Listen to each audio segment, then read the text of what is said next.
Bom dia. Bem, vamos continuar da aula de ontem. Espero que todo mundo lembra bem essa vez o que aconteceu, sei lá, 12 horas atrás. E a gente definiu umas funçãozinhas. A primeira não foi tão, talvez, importante e interessante. Foi a double, que apenas dobra a entrada dela. Falando nela, a gente até definiu a ideia, que ela realmente tem um papel muito fundamental, mas a gente vai ver isso mais em FMC2. A coisa legal que a gente acabou definindo foi a adição. O tipo dela a gente acabou escrevendo assim.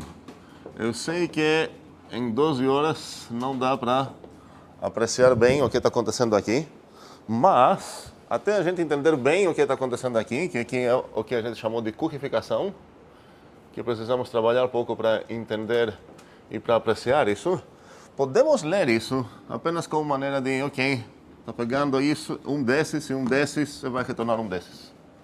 Então, mesmo se não quero entender exatamente o que está acontecendo, faz sentido simplesmente visualizar essa cadeia de setinhas aqui como uma ideia que todas as coisas antes da última setinha são argumentos, entre aspas, e a última é o retorno.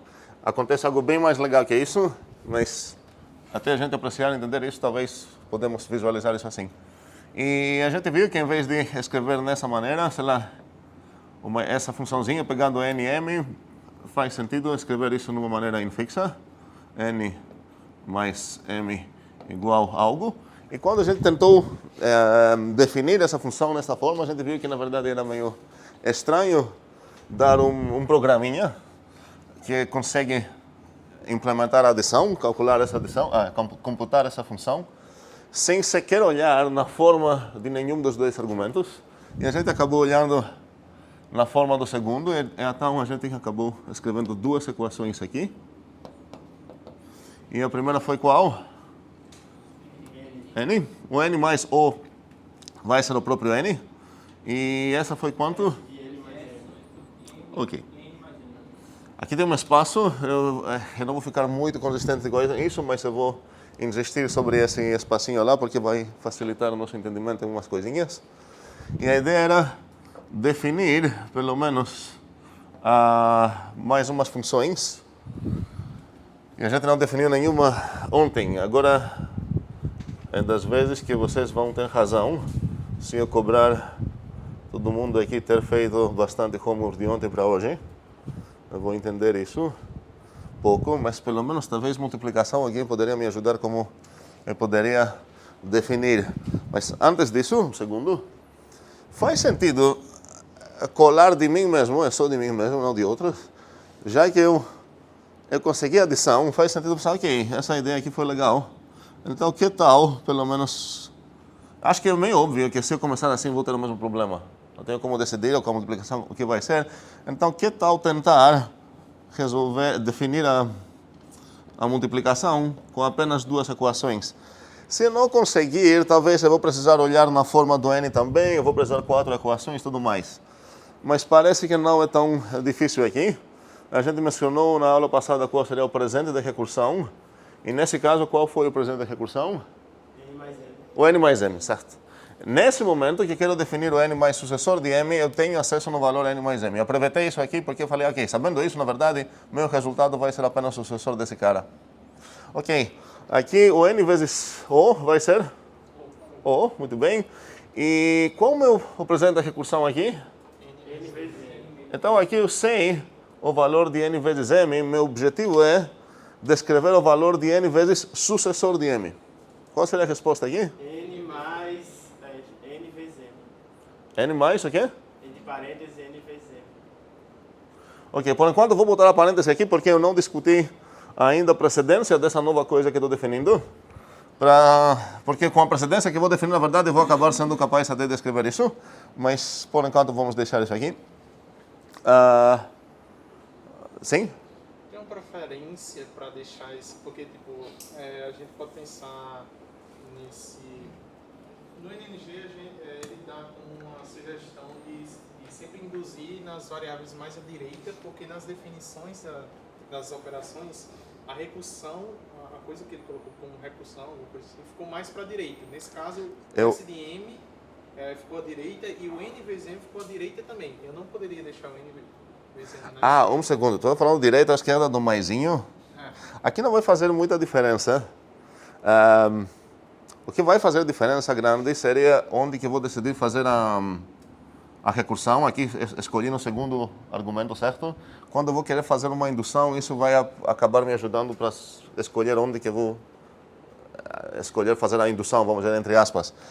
Aqui não tem tanta diferença entre o lado esquerdo e o direito, exceto uma parte que a gente vai ver as duas partes, então, para entender melhor o que eu estou falando. A gente vai tentar demonstrar algo e a gente vai ver que, peraí, mas se eu tivesse, na verdade, trocado essa coisa aqui, teria sido uma... A gente vai descobrir essa diferença que vai ter. Acho hoje ainda. Se não, volte a perguntar a mesma coisa. Alguma outra dúvida aqui? Outra observação? Ok. Sim. Um segundo, porque eu quero desligar um barulho aqui. Mas será que o barulho é ar-condicionado? Alguém tem aqueles celulares mágicos que conseguem fazer isso? Aqui a coisa que eu pensei que seria o barulhador não foi.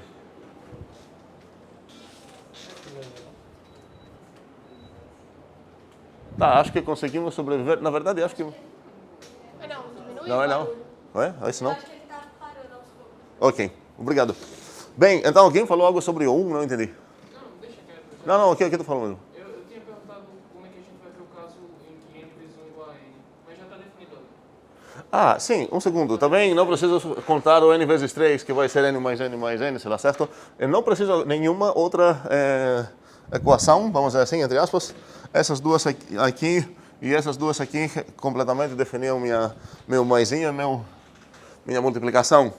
Agora aqui também podemos pensar que faz parte do nosso trabalho, definindo essa coisa, ajudar a pessoa que vai querer usar isso, atribuindo uma associatividade sintática, e a gente vai atribuir aqui a associatividade sintática à direita, e aqui também vamos atribuir uma associatividade sintática à direita. Não faz muita diferença, porque as operações são associativas. E também definir uma certa precedência. Então, nesse caso, vamos botar que a precedência da multiplicação é maior que da adição. E eu vou falar novamente, o que eu falei é errado aqui. Não a precedência nem da multiplicação, nem da adição. É do pontinho, é da cruzinha, certo? Eu espero que isso faz sentido. Essa coisa sintática não é propriedade da própria operação matemática que esses símbolos denotam. Ok. Então temos adição, temos multiplicação. Uma pequena propaganda ou divulgação sobre programação funcional. Vou abrir um parêntese agora. Além dessas linhas que a gente escreveu aqui, que é adição e multiplicação, a gente tem mais uma linha praticamente, que define o próprio NAT, que eu vou lembrar aqui. Data NAT foi ou dessa forma ou dessa forma. E seria interessante. Então, se a gente contar quantas linhas a gente escreveu aqui, foi uma, mais 3, mais 3, certo? Então temos umas 7 linhas aqui. E com 7 linhas a gente definiu, cuidado aqui, a gente não está usando nada primitivo de nenhuma linguagem que tem por baixo, nenhuma máquina. Esse maisinho não é o maisinho da nossa máquina, que consegue já somar inteiros. Os NATs, minha linguagem não tinha absolutamente nada, eu criei do nada mesmo. Então aqui com umas 7 linhas a gente definiu um novo datatipo, infinito até, os naturais, e a gente já definiu a adição completamente e a multiplicação completamente nesse novo tipo. É meio interessante tentar fazer isso sem roubar, usando coisas já built-in, as pilhas, como a gente fala, que é uma outra linguagem de programação, já vem com ela, certo? E tentar definir exatamente o que a gente definiu aqui com 6 linhas. Os benefícios vão ser bem mais que isso, mas isso já é uma coisa bem na cara, então eu queria destacar isso. Ok. Fora disso, a gente, na verdade, ontem a gente esperou que aprendeu, mesmo sendo apenas umas horas, aprendeu como calcular coisas. Então a ideia seria que se eu perguntar quando seria, sei lá, o W de...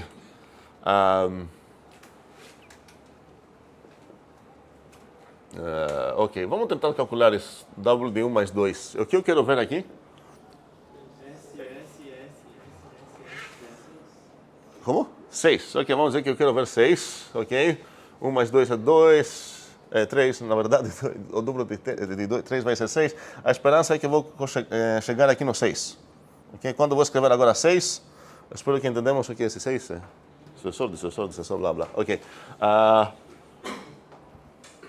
E agora vai ser nosso primeiro exemplo juntos. Quem tentou calcular uma coisa dessas, ele já deveria ter percebido que aqui não é como nossos outros exemplos.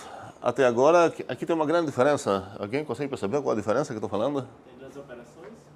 Tem duas operações. Ok, continua um pouco mais. Composição de operações.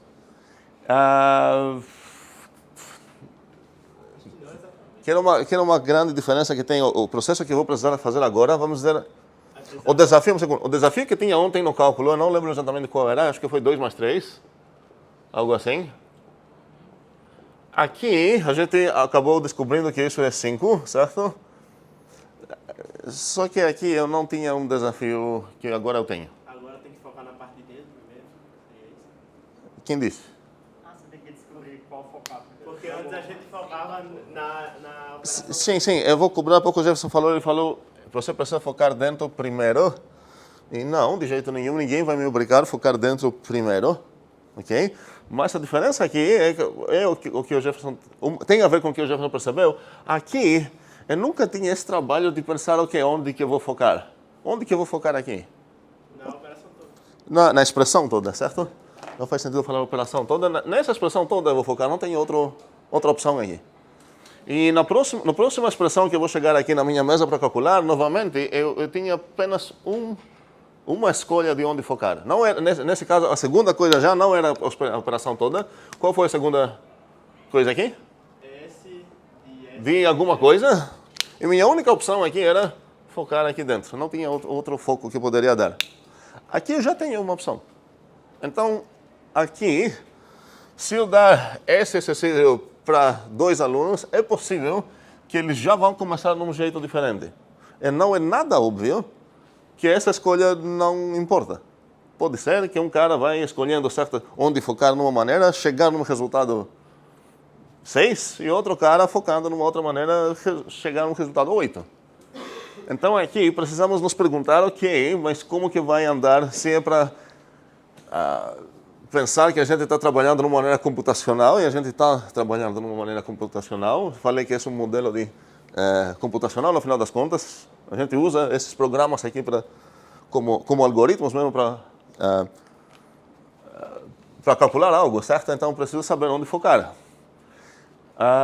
Quais são as opções que tem aqui? Vamos ver as duas. Eu vou apagar isso, eu vou escrever as duas opções, uma na esquerda, outra na direita. Um segundo, porque eu acho que vale mais a pena aqui a gente pegar. Vou escrever isso na W de sucessor de 0 mais sucessor de 0. Ok. Beleza. Talvez não dividi bem.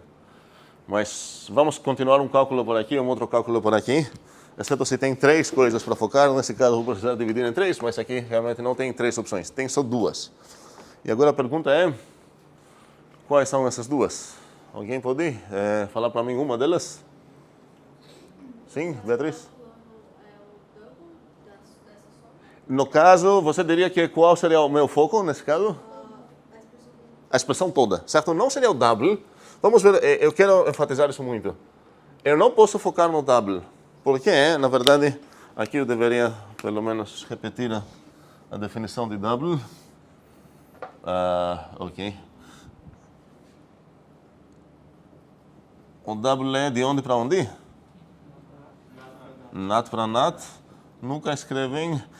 Na vida real, muitas vezes, nossa própria linguagem consegue inferir os tipos de certas coisas. Mesmo assim, é uma prática muito boa sempre começar escrevendo qual o tipo da coisa que você quer definir. Alguém pode explicar para mim por quê? Eu estou falando, por exemplo, que assim, Vamos dizer que eu não tenho acesso nessa linha, certo? Mas aqui, assim que eu escrevi double, Você não sabe se é natural. double zero igual a algo, eu já sei que o argumento que vai receber vai ser not. Então posso inferir pelo menos essa parte. E aqui eu vou escrever o quê? Então já pela primeira linha consigo inferir a segunda parte também. Então qual o sentido de escrever uma tipagem que o meu computador consegue inferir para mim? Cuidado, isso não tem nada a ver com tipos estáticos e dinâmicos. Isso é apenas uma coisa de inferência de tipo. A ideia é que meu sistema consegue inferir esse tipo sem eu ter a obrigação de escrever isso. E mesmo que eu escrevi isso, meu sistema vai inferir o tipo sozinho, porque ele não vai confiar em mim por justa causa. E exatamente esse é o motivo que eu preciso escrever isso. Porque quando escrevo isso, estou falando, olha, minha intenção é definir algo que tem esse tipo. Mas veja lá também se a coisa que eu vou escrever realmente tem esse tipo, porque se você discorda, eu vou confiar em ti. Quando eu vou falar com o meu sistema, vai ser mais ou menos assim. Então faz sentido sempre escrever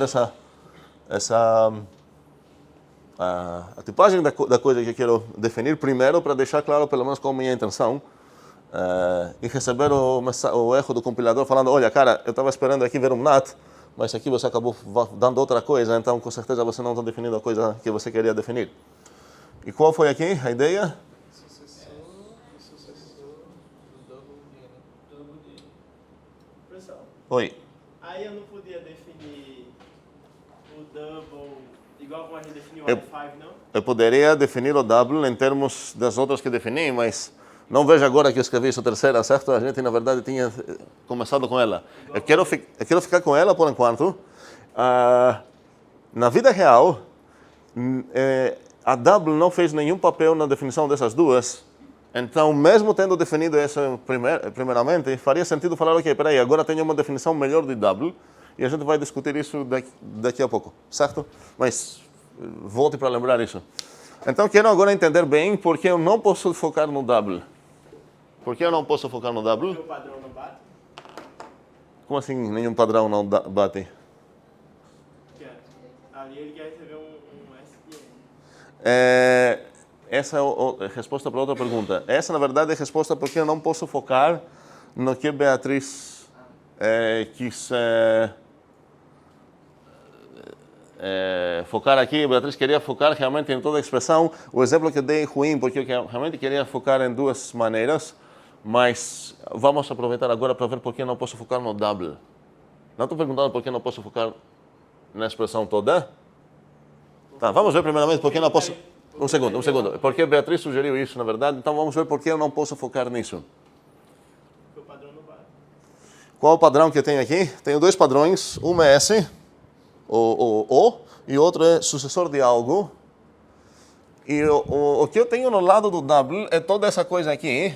Então, para falar que eu vou focar aqui, eu preciso saber se essa coisa toda que eu sublinhei assim dessa maneira estranha é isso, vai casar com isso ou com isso. E eu não consigo fazer isso ainda porque essa coisa não é óbvia se é ou se é sucessor de algo. Então, realmente, essa opção eu não tenho. Agora, quero discutir porque eu não tenho essa opção. Você não está passando nenhum parâmetro? E...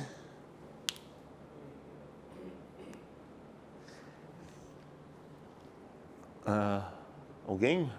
Você está passando mais de um parâmetro na double. Um segundo. Quando eu foco em alguma expressão, a ideia é que eu procuro depois dos casamentos que eu vou fazer, que aqui não vou precisar casar nada com nada, mas procuro uma equação que no lado esquerdo tem a coisa que eu foquei, para substituir com a coisa que tem no lado direito, certo? Agora aqui não tenho nenhuma equação cujo lado esquerdo é double. A gente viu um exemplo na aula anterior, onde conseguimos focar numa coisa assim, quando a gente tinha definido add 5 para ser o que é. Sim, se eu definir add 5 assim, eu poderia, em qualquer lugar que eu vou ver a palavra add 5, eu posso já substituir isso porque ela já é uma coisa atômica. Aqui, a double, eu não tenho double igual a algo, eu só tenho duas coisas sobre a double. Double de O é double do sucessor de coisa. Se eu tivesse double igual a algo, eu poderia já substituir isso por alguma coisa. Ok? Então aqui eu não posso focar nem aqui nem aqui. Então, por enquanto, eu só tenho uma opção. Vamos ver qual seria meu foco aqui. A expressão toda, certo? Desculpa, qual seria meu foco aqui? A segunda, Obrigado. Vocês precisam me corrigir nessas coisas. Não são todos os erros propositais. Só foi. Vamos lá. Então, essa coisa aqui seria igual a quê? Eu vou focar aqui. Isso significa que a próxima expressão que eu vou escrever, eu vou começar como? Double de coisa, porque eu só foquei aqui. Eu preciso copiar no jeito que está exatamente todo o resto. Double de alguma coisa. Agora quero ver... provavelmente eu vou precisar de parênteses, certo? E agora eu preciso ver com que eu vou substituir isso. A operação que eu estou focando aqui é o maisinho. Pronto, então qual das duas equações serve aqui? A 2, certo? A segunda sim, a primeira não serve por quê? Porque aqui eu não consigo casar essa expressão que tem aqui com esse padrão trivial que eu tenho aqui. Trivial no sentido de sequer tem variáveis. Mas aqui eu consigo, e nesse caso seria, qual seria o resultado aqui? S de onde vem esse S? Esse sucessor vem desse aqui. E agora qual o meu N aqui? Ok. Tem uns que entenderam isso bem, especialmente quem está pagando programação funcional deveria achar tudo isso bem, sei lá, Nutella. Mas para o resto deve ser um desafio meio estranho, talvez. Então isso seria esse sucessor aqui, esse carinha aqui. E agora é só copiar meu N e meu M aqui, que seria ok, mais S0. E agora para justificar essa igualdade, vamos fazer isso depois, tá? E agora a pergunta é, onde que eu vou focar? Finalmente agora tenho duas opções, ok? Quais são as duas opções que eu tenho? Uma seria focar na expressão toda. Novamente, não tenho opção de focar no double, e nunca vou ter opção de focar no double, não apenas nesse exemplo. Se minha definição de double é essa, eu nunca vou ter a opção de focar apenas na palavra double. Vai ser sempre double num certo argumento. E agora consigo focar aqui. E uma maneira vai ser essa. A azul, vamos ver, que eu vou escrever aqui. E a outra maneira seria o quê? Vai ser a laranja. Que eu vou, a expressão de dentro, qual de dentro? A mais interna. Essa aqui, certo? Ok. Vamos focar, vamos efetuar os dois cálculos aqui. Então, se eu focar na azul, qual vai ser o meu resultado aqui? Eu preciso ver como que foi definida. Double de sucessor de algo é sucessor de sucessor do double do algo. Então, aqui seria o quê? Sucessor de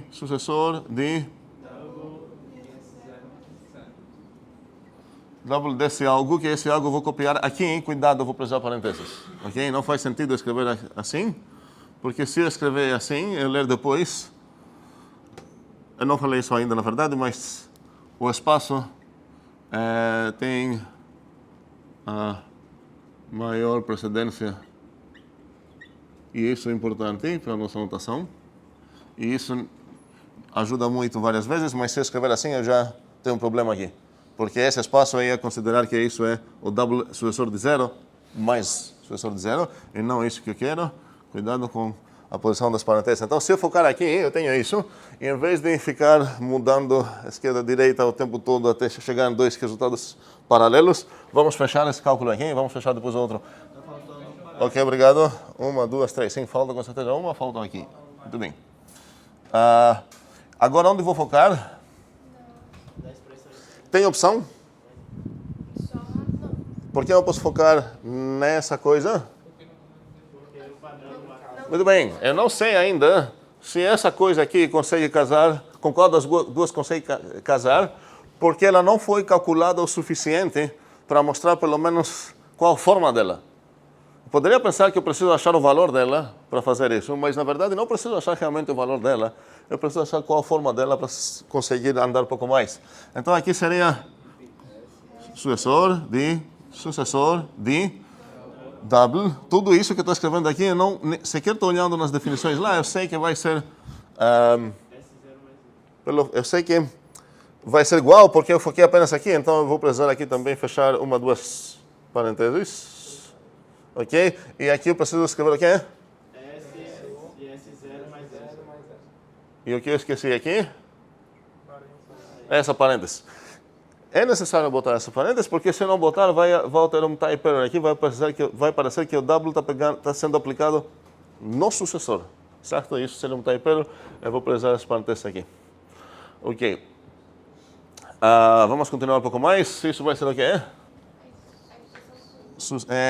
Eu vou focar... Agora tem opção de novo, certo? Quais são as duas opções que eu posso ter aqui? Então, já tem uma opção segunda aqui. Eu poderia focar aqui. Certo? Eu acho que eu sublinhei, sim, até aqui. Ou eu poderia focar onde? É importante entender que ninguém me obriga a focar aqui ou aqui. Uma coisa mal entendida é uma questão que tem a ver com precedência e parênteses e onde eu foco. Se eu decidir focar aqui, eu não quebrei a regra das parênteses. A parêntese está dizendo que essa coisa toda aqui é uma coisinha junta. Eu vou tratar essa coisa como uma coisinha junta. Isso não significa que tenho obrigação de fazer esse cálculo aqui primeiro. Faz sentido o que eu estou falando? Ok. Vamos lá então. A expressão mais interna é correta? Quando você, eu perguntei onde focar, uns de vocês falaram a expressão mais interna. Nesse exemplo aqui, eu estou entendendo bem o que isso significa. Pode ser que em umas outras expressões tem uma coisa igualmente interna. Por exemplo, se você escrever aqui, sei lá, 1 mais 2 vezes 3 mais 5, as duas são na mesma profundidade. Não faz sentido aqui falar a expressão mais interna. Se eu visualizar isso como uma árvore, ele seria assim, certo? Aqui seria o 1, aqui seria o 2, aqui seria o 3, o 5. Mas tanto essa quanto essa têm a mesma profundidade, então não faria sentido chamar uma das duas mais internas. Mas aqui, quando vocês falam a expressão mais interna, eu estou entendendo o que vocês querem dizer. Tecnicamente, essa expressão é mais interna dessa, e essa expressãozinha aqui também é mais interna dessa, mas ok, pelo menos comunicamos. Vamos escolher a coisa azul.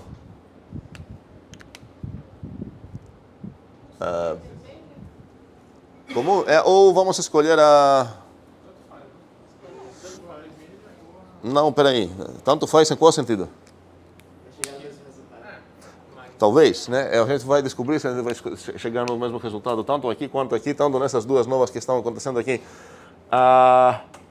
Aqui a gente tinha uma opção e a gente escolheu aqui a W. Vamos escolher aqui a vermelha. Na verdade, eu vou trocar as cores, desculpa. Eu vou botar essa azul. Eu prefiro assim. E essa aqui vermelha. Então essa vai ser a azul. E essa aqui vai ser a vermelha. Ok? E vamos escolher a azul então, já que estamos na parte azul. O que eu vou escrever aqui? Sucessor de...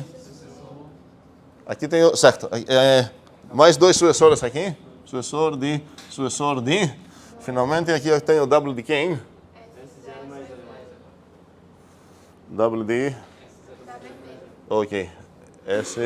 S0 mais 0. Eu acho que está certo. Meu editor vai me avisar se eu esqueci alguma parêntese. O quadro não faz isso ainda. Ok. E onde que eu vou focar agora? Não, eu quero focar novamente nessa coisa aqui. Muito bem. Vai ser. Agora eu vou parar com os parênteses aqui. Quantos sucessores tem aqui? No início? Não, porque essa substituição que eu vou fazer aqui vai criar mais dois? Não? Obrigado, sim, não posso, obrigado. Então, esse quadro funciona muito bem. Ele me avisa com várias coisas, que meu sistema me avisaria também. Então, aqui não posso... Ok, boa. Aqui não posso focar no W exatamente, porque não sei qual é o argumento que ele tem. A única opção que tem aqui é qual? Aqui? Ok, nesse caso eu vou ter sucessor de sucessor de sucessor de sucessor de quem? Muito bem, de W de sucessor de 0. Eu vou botar essas coisas. Eu acho que está certo. Ok, e agora? Finalmente? Agora vou focar finalmente no WS0 e isso vai ser... E não temos mais espaço, certo? 1, 2, 3, 4, 5, 6. Do W de 0. Estamos quase lá. Certo? Essa coisa ia ser acabando igual. Vou focar no W0, certo? Agora tem a primeira equação que casa, isso seria 6. Ok? Sucessor do sucessor, blá blá, de 0. Ok, esse foi o penúltimo cálculo que vamos fazer com tanto detalhe. O último vai ser esse. Então vamos fazer esse também aqui. Isso vai dar o quê? Eu quero focar no amarelo agora. Sei, não, laranja. Ok, isso vai ser da... Ok, não vou escrever com laranja. Isso seria W de sucessor.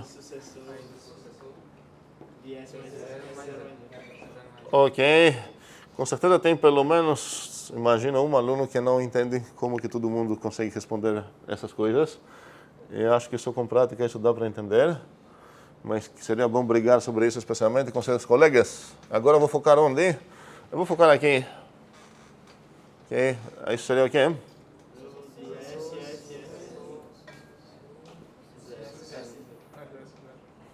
S0, tá certo? Ok, ok. E nesse momento eu tenho o W... Ok, e nesse momento eu vou focar onde então? E vai ser qual o resultado? 6. Ah, É porque tem que contar 6 vezes. não vai ser 6. Peraí. Não vai ser... Não sei o que isso está fazendo aqui. Não, um segundo. É W de sucessor de algo. Então vai ser sucessor de sucessor de W desse algo. E esse algo foi o quê? Sim, tá? Então estou aqui ainda. E agora... Tá. 6. Observe que a partir desse momento eu não tenho mais opção onde focar. Certo? Mas eu tinha certas opções aqui, eu tinha mais umas opções aqui. Inclusive aqui a gente não investigou o que ia acontecer se eu ia focar na coisa vermelha. Aqui deu 6. Aqui deu 6. E vocês conseguem imaginar que aqui ia dar 6 também.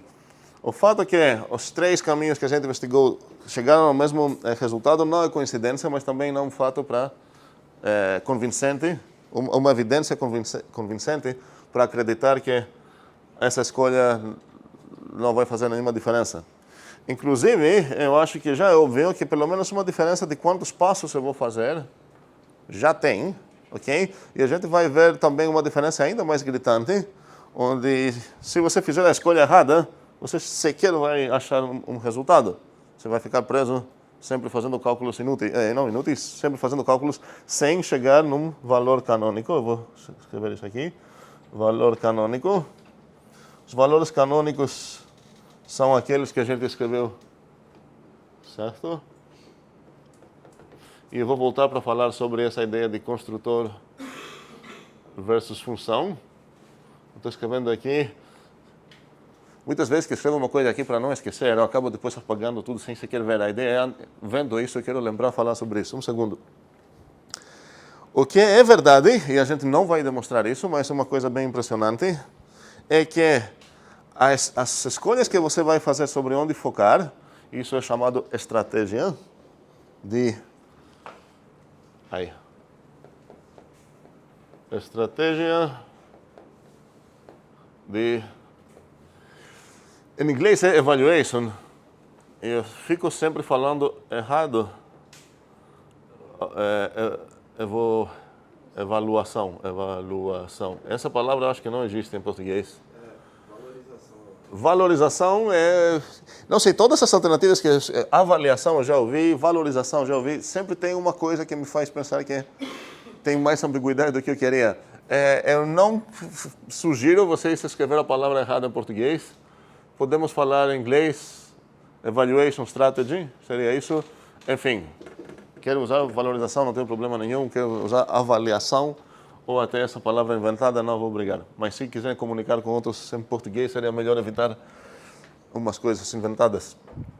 Então, a estratégia de avaliação é uma maneira que determina onde que você vai focar. E a gente não tem uma ainda aqui, por isso a gente tinha toda essa liberdade. Se eu quero rodar numa máquina de uma maneira determinista, numa linguagem de programação, ela vai precisar arrumar essa decisão. De tal forma que se eu botar no meu programa isso, minha máquina não vai jogar uns dados aqui para decidir se vai focar nessa ou nessa. Ela vai ter a estratégia de avaliação, sei lá, que ela vai determinar que, olha, nesse caso você vai escolher a azul e você vai para cá. Nunca vai ter essa ideia de liberdade de trocar. Eu poderia ter um sistema não determinista ou não determinístico, onde realmente as duas seriam válidas e rodando uma vez meu programa ele poderia ir por aqui, e rodando outra vez ele poderia rodar por aqui.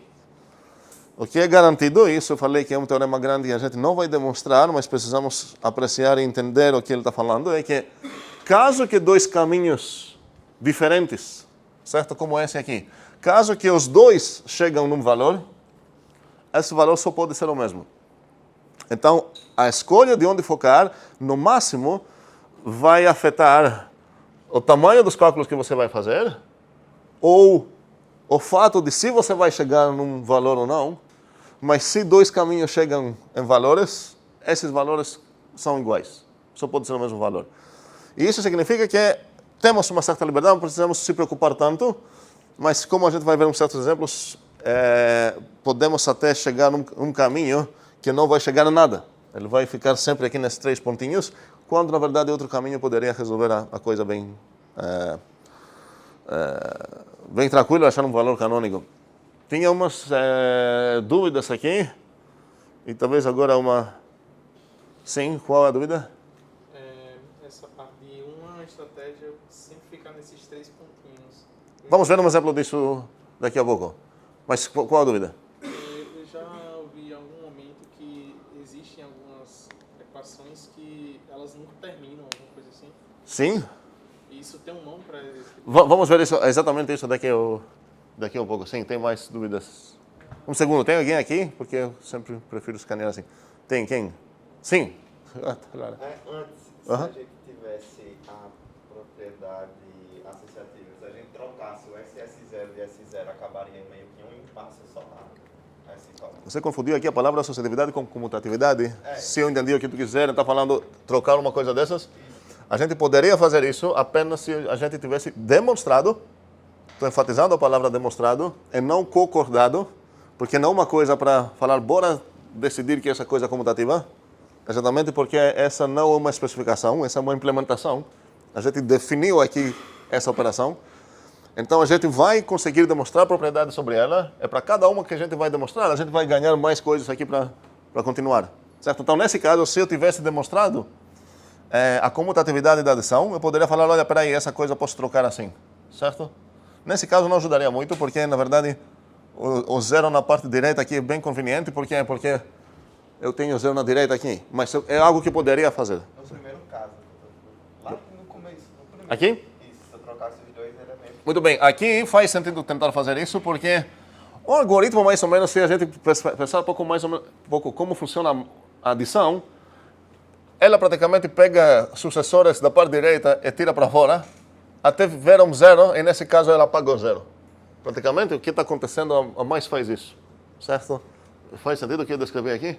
Eu espero que quem fez pelo menos um cálculo na mão percebeu que a maneira que o maisinho funciona assim. E nesse caso, o Gustavo está dizendo, peraí, se eu trocar esses dois, ainda mais se aqui tivesse mais sucessores, agora essa soma para terminar vai precisar 1, 2, 3, 4 passos e um quinto final passo para apagar o zero.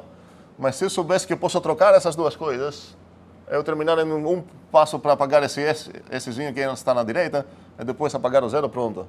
Certo? Só que não posso fazer isso ainda, porque não tenho essa propriedade. Se eu demonstrar comutatividade, é algo que eu vou querer fazer aqui mesmo. Sim, tem outra mão assim, Matias. Já que agora a gente já tem definido a operação da multiplicação, a gente podia definir o double como vezes 2, por exemplo? Sim, e a gente vai fazer isso daqui a pouco. Alguém mais falou sobre isso? Quem foi? Ok. Mas antes de trocar a definição de W, certo? Eu quero discutir um pouco o que acontece aqui. Vamos dizer, e esse é um exemplo que uns de vocês conseguem entender bem a realidade disso, que estamos calculando isso na mão para uma prova de FMC ou sei lá o quê. E vamos supor que o professor é muito chato com o tempo. Vamos imaginar isso. E acabou o tempo aqui, ok? Então o aluno que ia escrever isso, escreveu até aqui. E o aluno que ia escrever isso, escreveu até aqui. O objetivo desse exercício, obviamente, foi calcular quanto é isso e achar um valor canônico. E isso ia valer os 100% dos pontos. Vamos dizer que essa coisa vale 10 pontos, certo? Agora, nenhum dos dois vai merecer esses 10 pontos. Espero que entendemos isso, porque eu queria ver 6 aqui, certo? E nem esse cara conseguiu chegar no 6, nem esse cara conseguiu chegar no 6. Os dois fizeram passos corretos daqui para... Peraí, esse é um passo ou não? Sim. Então, essa parte está tanto aqui quanto aqui, certo? Então, o primeiro aluno escreveu 1, 2, 3, 4 linhas. E o segundo aluno, 1, 2, 3, 4 linhas. Para cada cálculo que começou assim, o início está correto. São passos realmente corretos, focou bem. Vamos dizer... peraí, um segundo. Vamos dizer que foram justificadas todas aqui também, porque sem justificar ia perder pontos com certeza. Entendemos isso também. Então, todas essas igualdades aqui precisam de justificativas. Espero que entendemos isso. Mas vamos dizer que tem essas justificativas. E o tempo acabou aqui, certo? Então, a pergunta é se faz sentido esses dois alunos argumentar um contra ele sobre quem deveria ter um ponto maior. Vamos dizer que os dois aceitam que não vão tirar os 10 pontos porque ninguém chegou no 6. Quero ver argumentos sobre... quem vocês botariam mais pontos? E as opções aqui são A, B, C. Esse seria o nosso clicker. A, B, C. A é o aluno azul. B é para o aluno preto. Não, é preto, sim. E C é mesma. O D significa que não sei como funciona o clicker, certo? Ok. Então, a resposta seria A, B, C. Podemos votar. Marcos, Davi, Caio, Arthur, Carlos, Luiz, Beatriz, João, Jefferson, Lucas, Yasmin, Isaac, Gabriela, Ian. Teus dedos... Ok? Deu certo, Pablo? Gustavo, Samuel, Antônio. Tem mais? Tem não. Tem 18 alunos. Ok. Um segundo.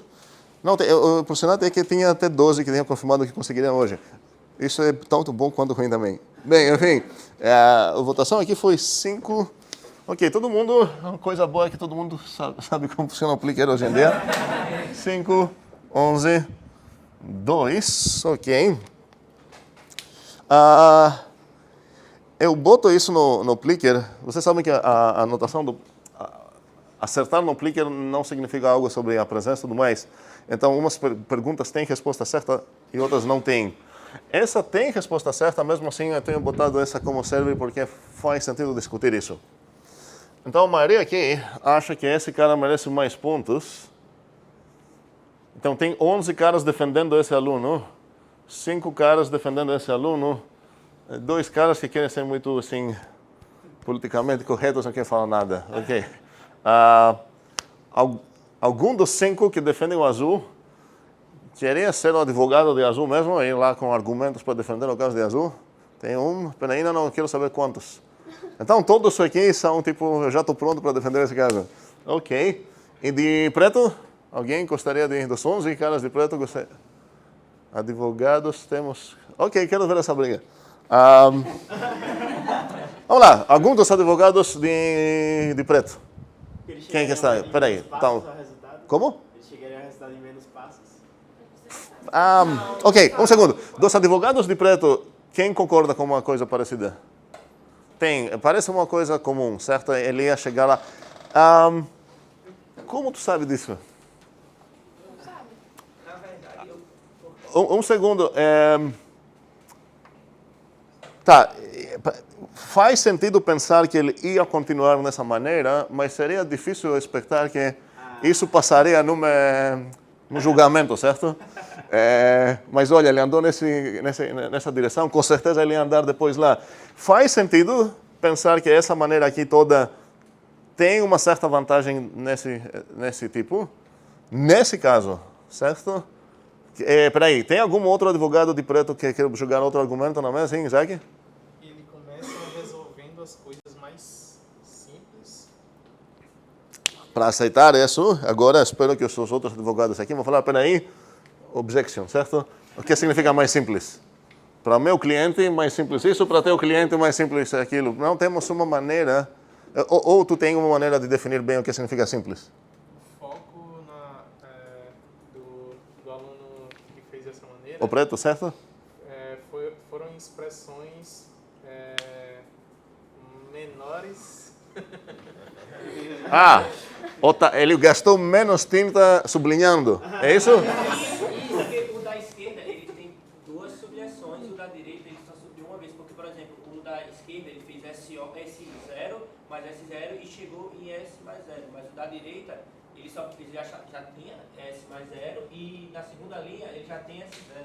No que o aluno da esquerda, se fosse continuar, ele só ia chegar muito depois no S. Mas peraí, aqui, certo? Mas eu considerei as 4 linhas só, né? Ok.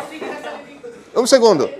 A coisa da tinta aqui faz até um certo sentido, vamos dizer, só preocupamos com a economia no planeta da tinta. Ok.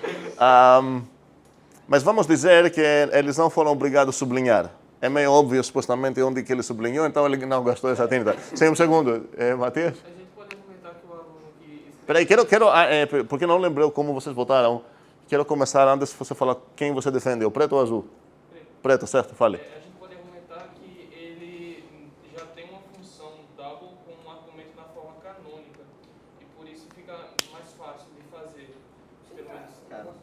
Aqui tu está falando? Sim, ele já possui o argumento do double dentro da forma canônica, então por isso não precisa, abre aspas, trocar de operação. Ok, entendível. Quero ver algum advogado de azul por enquanto. Sim, Yasmin? É que, tipo, o começo é igual, certo? Então já tem um desenvolvimento sobre a utilização do mais. Que, tipo, a pessoa que fez o azul, ela sabe fazer o mais da operação.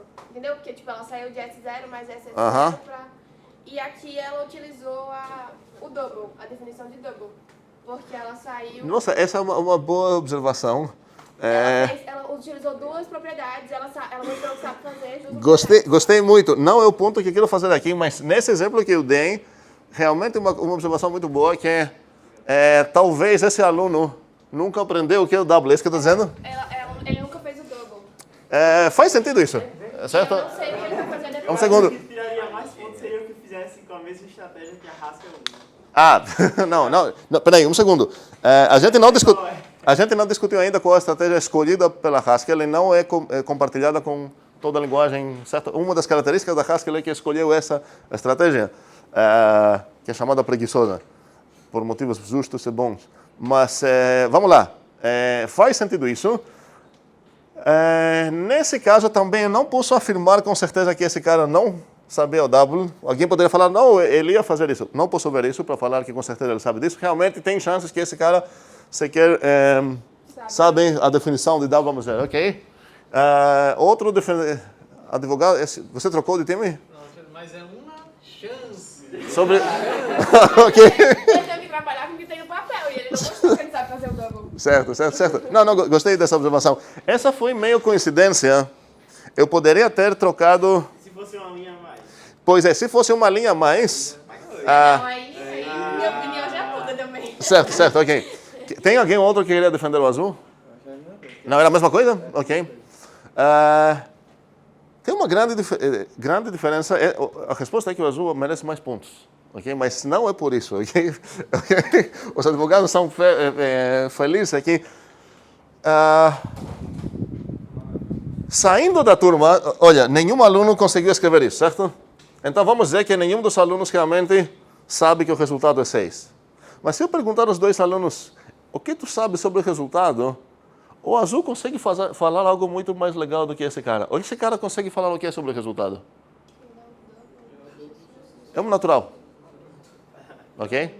E esse é um natural, ele sabia isso desde o início, porque essa coisa é type check, ela é type checker, e o W vai retornar um NAT. Então esse cara aqui, mesmo que fez 4 linhas de cálculo, no final das contas, a única coisa que sabe sobre o resultado dele é que é um natural. Isaac? Esse daqui ele já sabe que os 2 primeiros vão ser SS. Esse cara pode responder de uma maneira mais humana, é pelo menos 2. Ok? Esse cara saiu sabendo que o resultado final é sucessor de alguém. Ele ainda não sabe nada sobre isso. Ele pode ser 0 ou sucessor de alguém, mas ele pode responder, meu resultado é pelo menos 2. E por que isso é muito importante? Imagine que você... toda essa coisa aqui, na verdade, é um argumento sobre um programa que pode ser usado em outra coisa. E você se importa, por exemplo, que caso que essa coisa é 0, fazer uma coisa, caso que é sucessor de alguém, caso que é maior que 0, fazer outra. Vocês com certeza já escreveram pelo menos um programa que testou se uma coisa é 0 ou não. E se o 0 fazer algo, o sucessor fazer algo. Se a gente escolher a estratégia de avaliação que evoluiu essa estratégia aqui, azul, nosso programa vai fazer bem menos cálculos que esse. E isso é um argumento contra as pessoas que pensaram que esse cálculo ia terminar mais rápido. Sim, se eu me importo ver essa coisa, por acaso eu quero chegar no 6, nesse caso esse vai terminar mais rápido que isso. Mas pode ser que meu programa que está usando toda essa expressão aqui, na verdade só precisaria saber se é 0 ou não. E se eu rodar numa linguagem que é preguiçosa, como a gente fala, sobre a Haskell, por exemplo, depois de 4 cálculos, não, mentira, depois de 3 cálculos, 2 cálculos, certo? 2. Depois de 2 cálculos, já sei tudo que eu precisaria saber sobre essa expressão, porque nesse exemplo que estou dando, eu só me importo se é 0 ou não. Então, a partir de 2 passinhos aqui, eu já não preciso nunca fazer isso, eu já sei a informação que quero saber. Faz sentido essa coisa? Ou tá assim? É tipo uma condição que era para verificar se esse número era maior que 2, o da esquerda vai saber mais rápido que o da direita. Vamos dar um exemplo bem concreto. Meu objetivo da vida é calcular o valor dessa expressão aqui.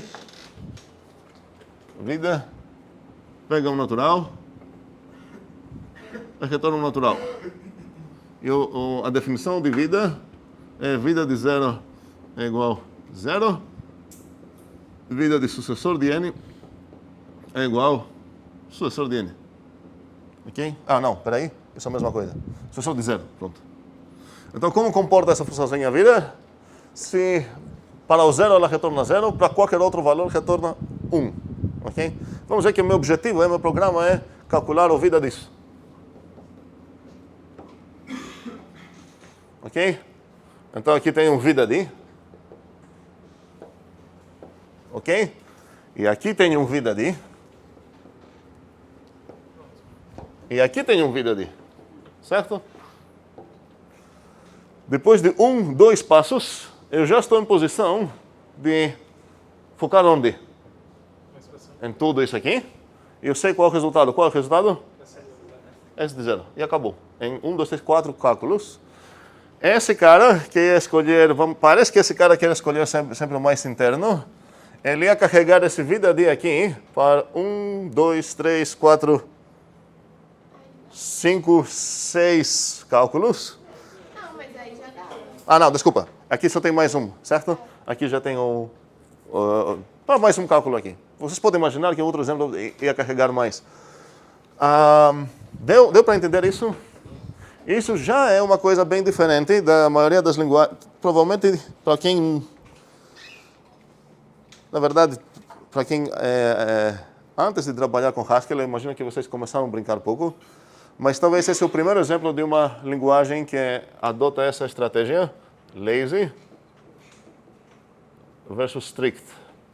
A maioria das linguagens, então, assumam essa e tem razões. Haskell assuma essa e tem também seus razões. Strict significa que você nunca vai focar em uma coisa assim mais externa, você sempre vai focar em coisas mais internas. A ideia é que para aplicar uma função, você precisa saber qual é o argumento o valor realmente do argumento dela. Então aqui, uma strict ia fazer isso, ia falar, nossa, W não posso aplicar ainda porque eu não sei qual é o argumento dela. C, por exemplo, funciona assim, Python funciona assim, Java funciona assim, todas essas funcionam assim.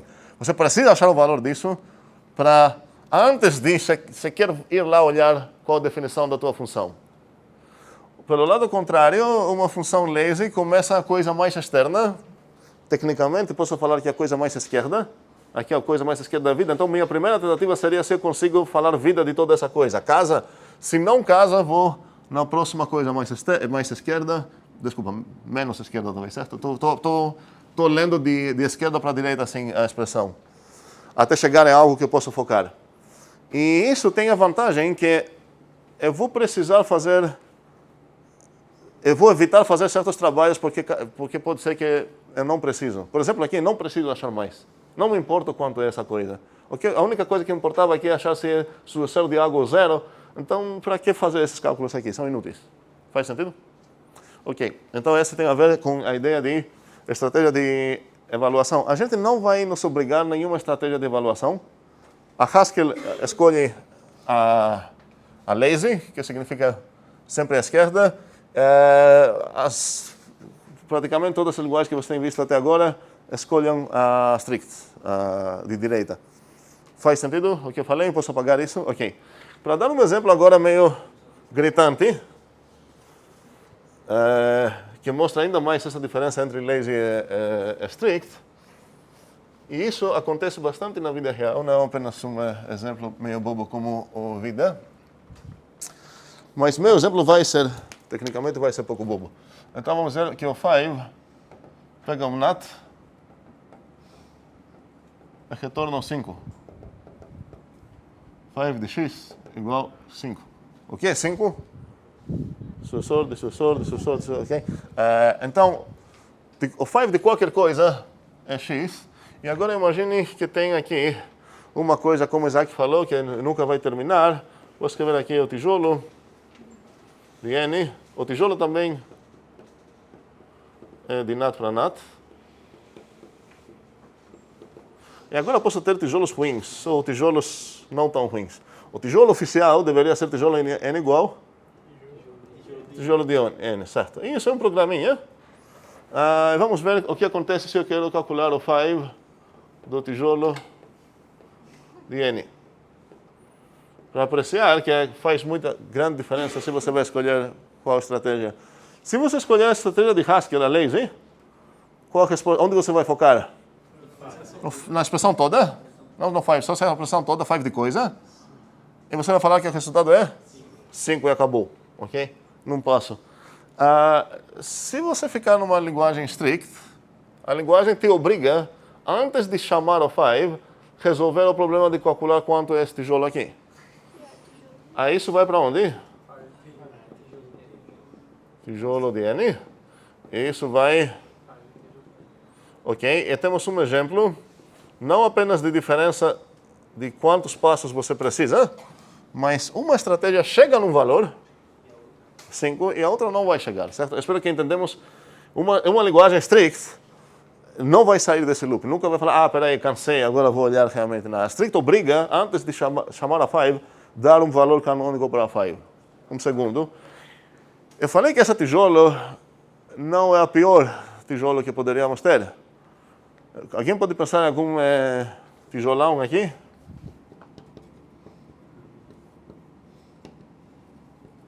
Se tivesse outra, dissesse que era... Não, para fazer um loop, entendi?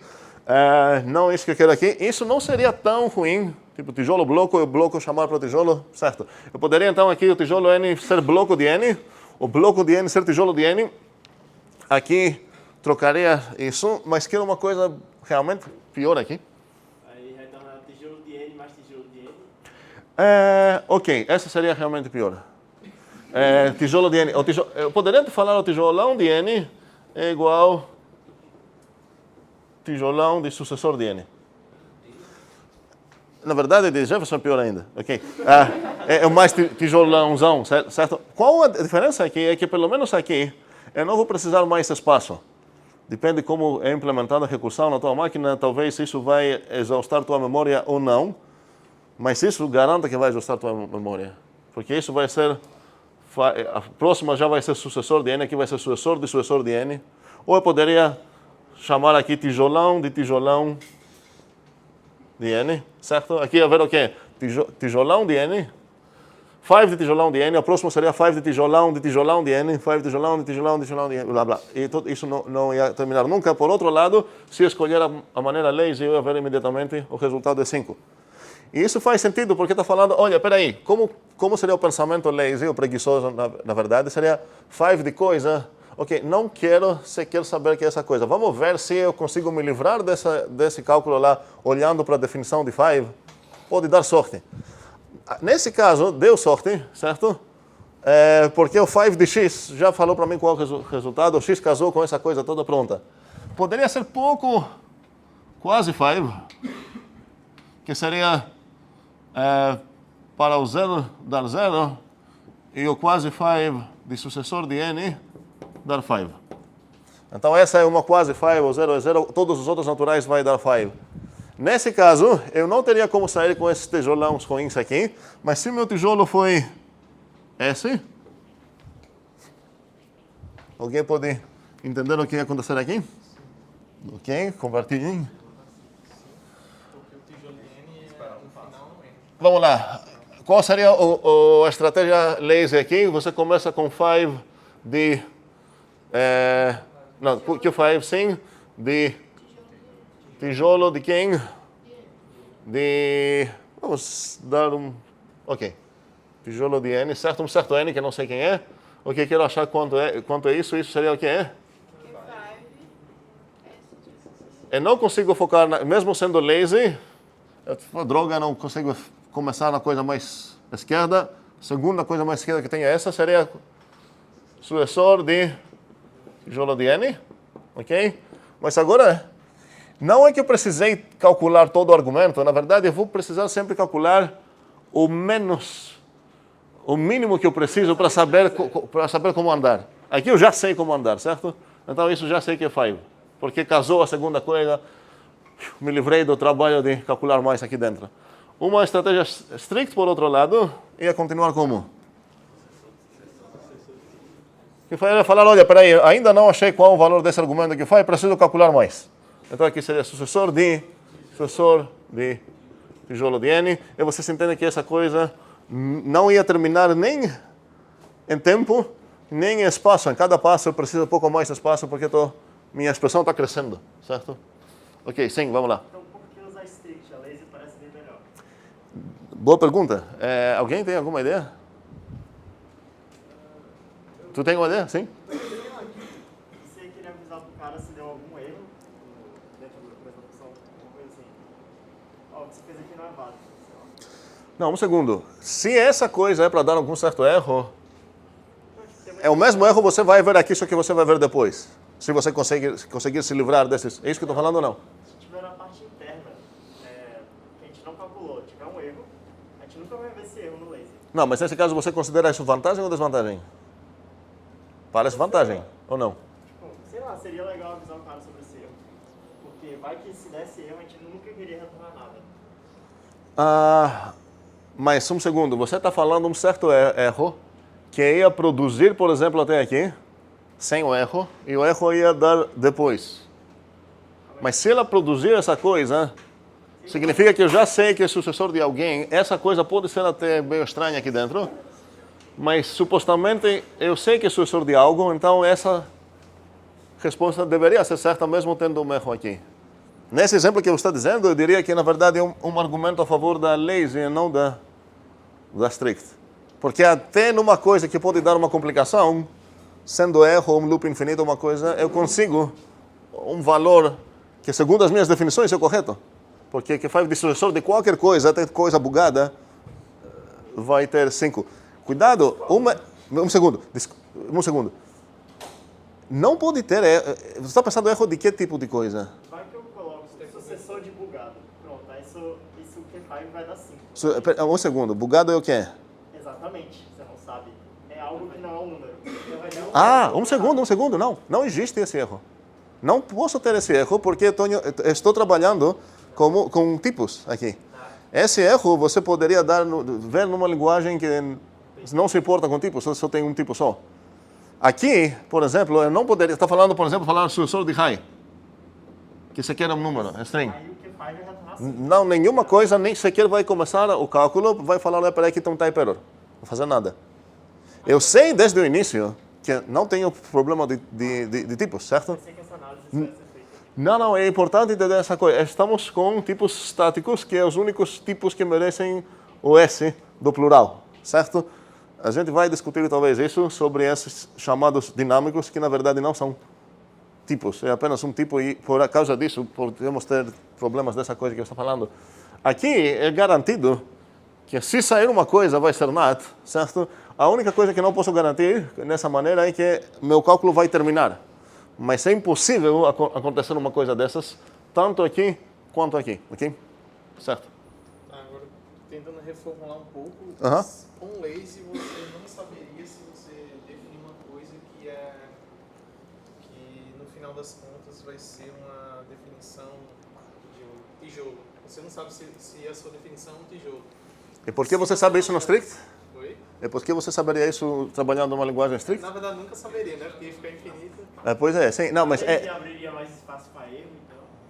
Não, não sei se é bom já falar algo ou deixar vocês procurar. E acho que vocês conseguem achar, sem procurar, não na internet, certo? Procurar sozinhos. Uns exemplos de programas onde realmente a strict seria melhor. E na verdade a gente já tem um exemplo que aconteceu bem aqui.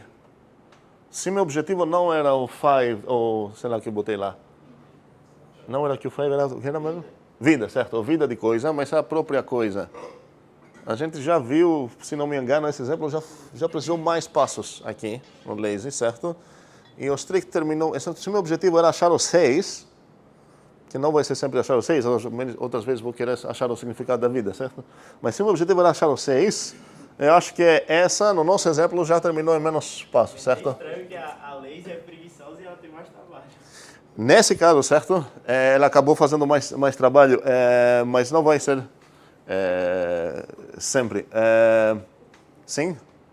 Um segundo, essa realmente que a gente definiu foi lazy mesmo ou a gente misturou um pouco? Eu não lembro como a gente começou. Foi bem lazy. Em todas as partes a gente sempre focou na parte mais esquerda e na outra a gente sempre focou na parte mais... Ok, isso não foi intencional na minha parte, porque sem escolher uma estratégia você pode misturar poucas coisas. Pode falar, ok, vou ficar escolhendo a mais externa agora cansei pouco, vou voltar para... sei lá o quê.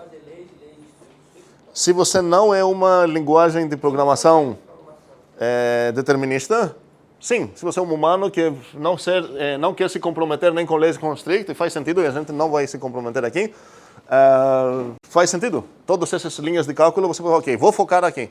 Então, nós humanos aqui, para essa disciplina, vamos ter o direito de focar onde quiser. Espero que isso faz sentido. Sem mais dúvidas?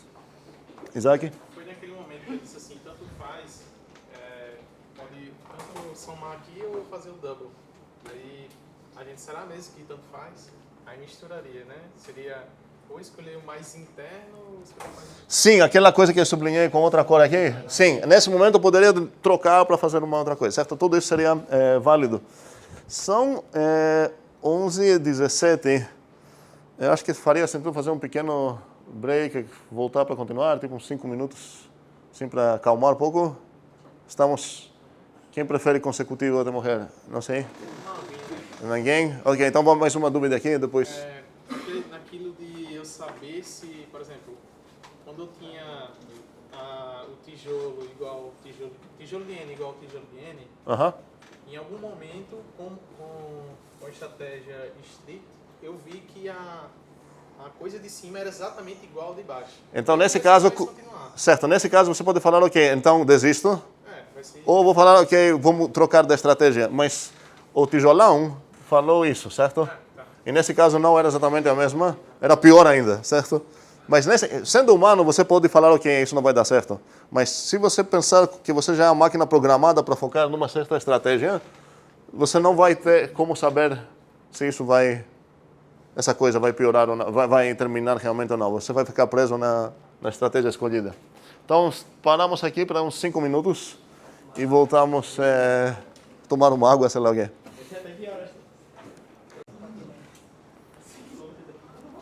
Bem, dúvidas, coisas, comentários? Gabriela fugiu, mas não... Acho que ela foi no banheiro. Sim, mas no intervalo ela falou algo, eu pedi para ela falar assim que voltar. Ou algo que ela falou é que, na verdade, ela afirmou que checou as duas partes e eram os mesmos passos. Então, se isso está certo, não sei.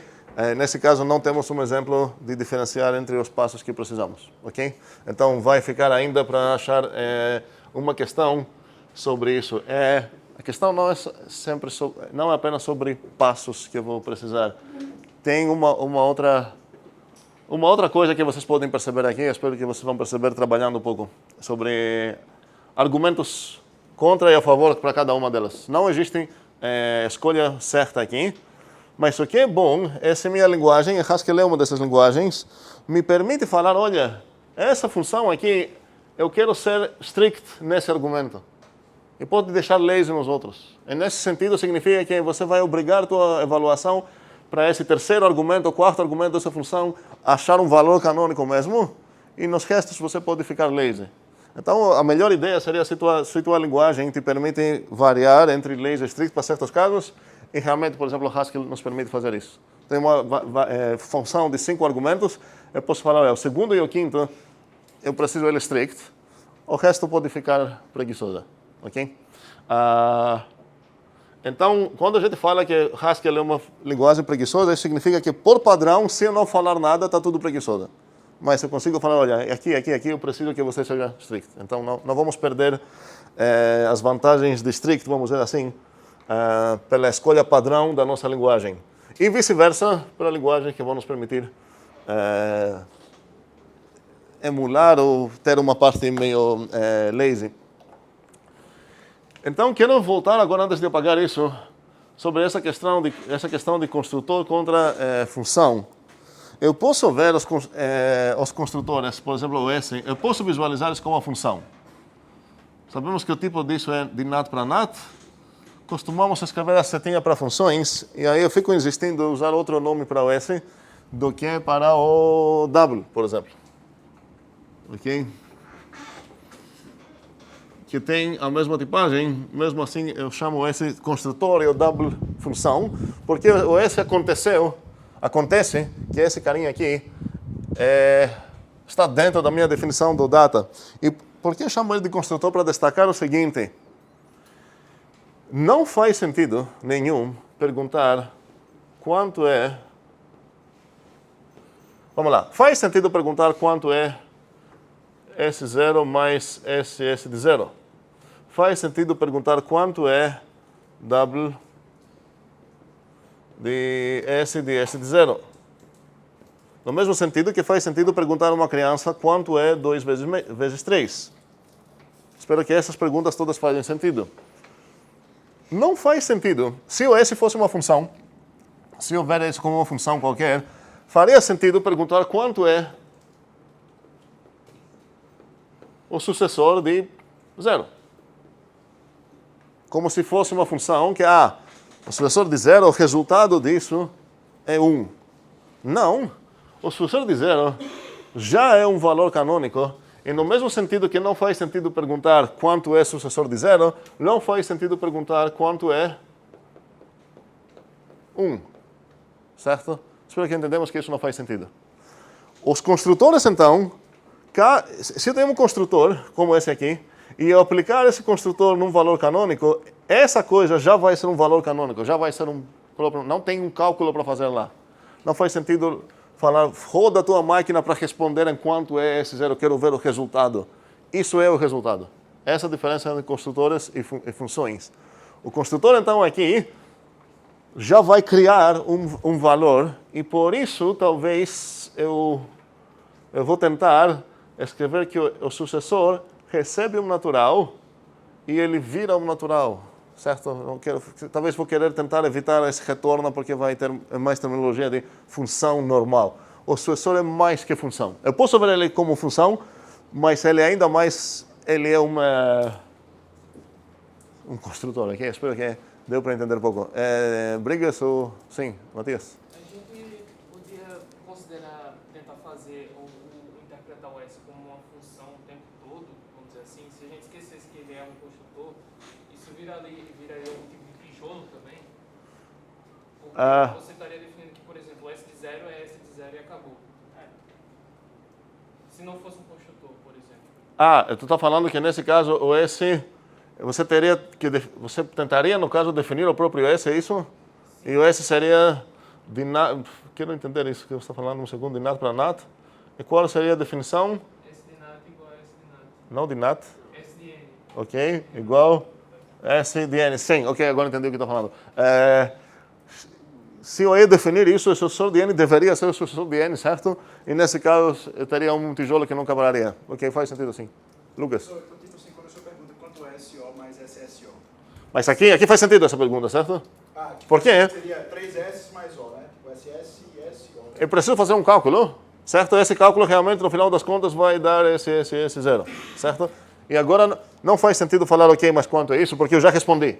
Seria a mesma coisa do aluno responder que 2 vezes 3 mais 6 e depois perguntar, ok, mas quanto é 6?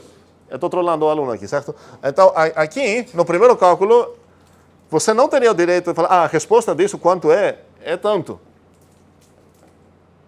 Está correto que essa coisa é igual a essa, mas aqui ainda tem cálculo. Eu posso repetir a pergunta, ok, mas quanto é tanto? Você vai falar, ok, então é tanto. E ainda posso perguntar, ok, mas quanto é tanto? E você vai falar, ok. E agora, eu não posso mais perguntar quanto é tanto, porque você já deu um valor canônico do meu tipo. Certo? Ok.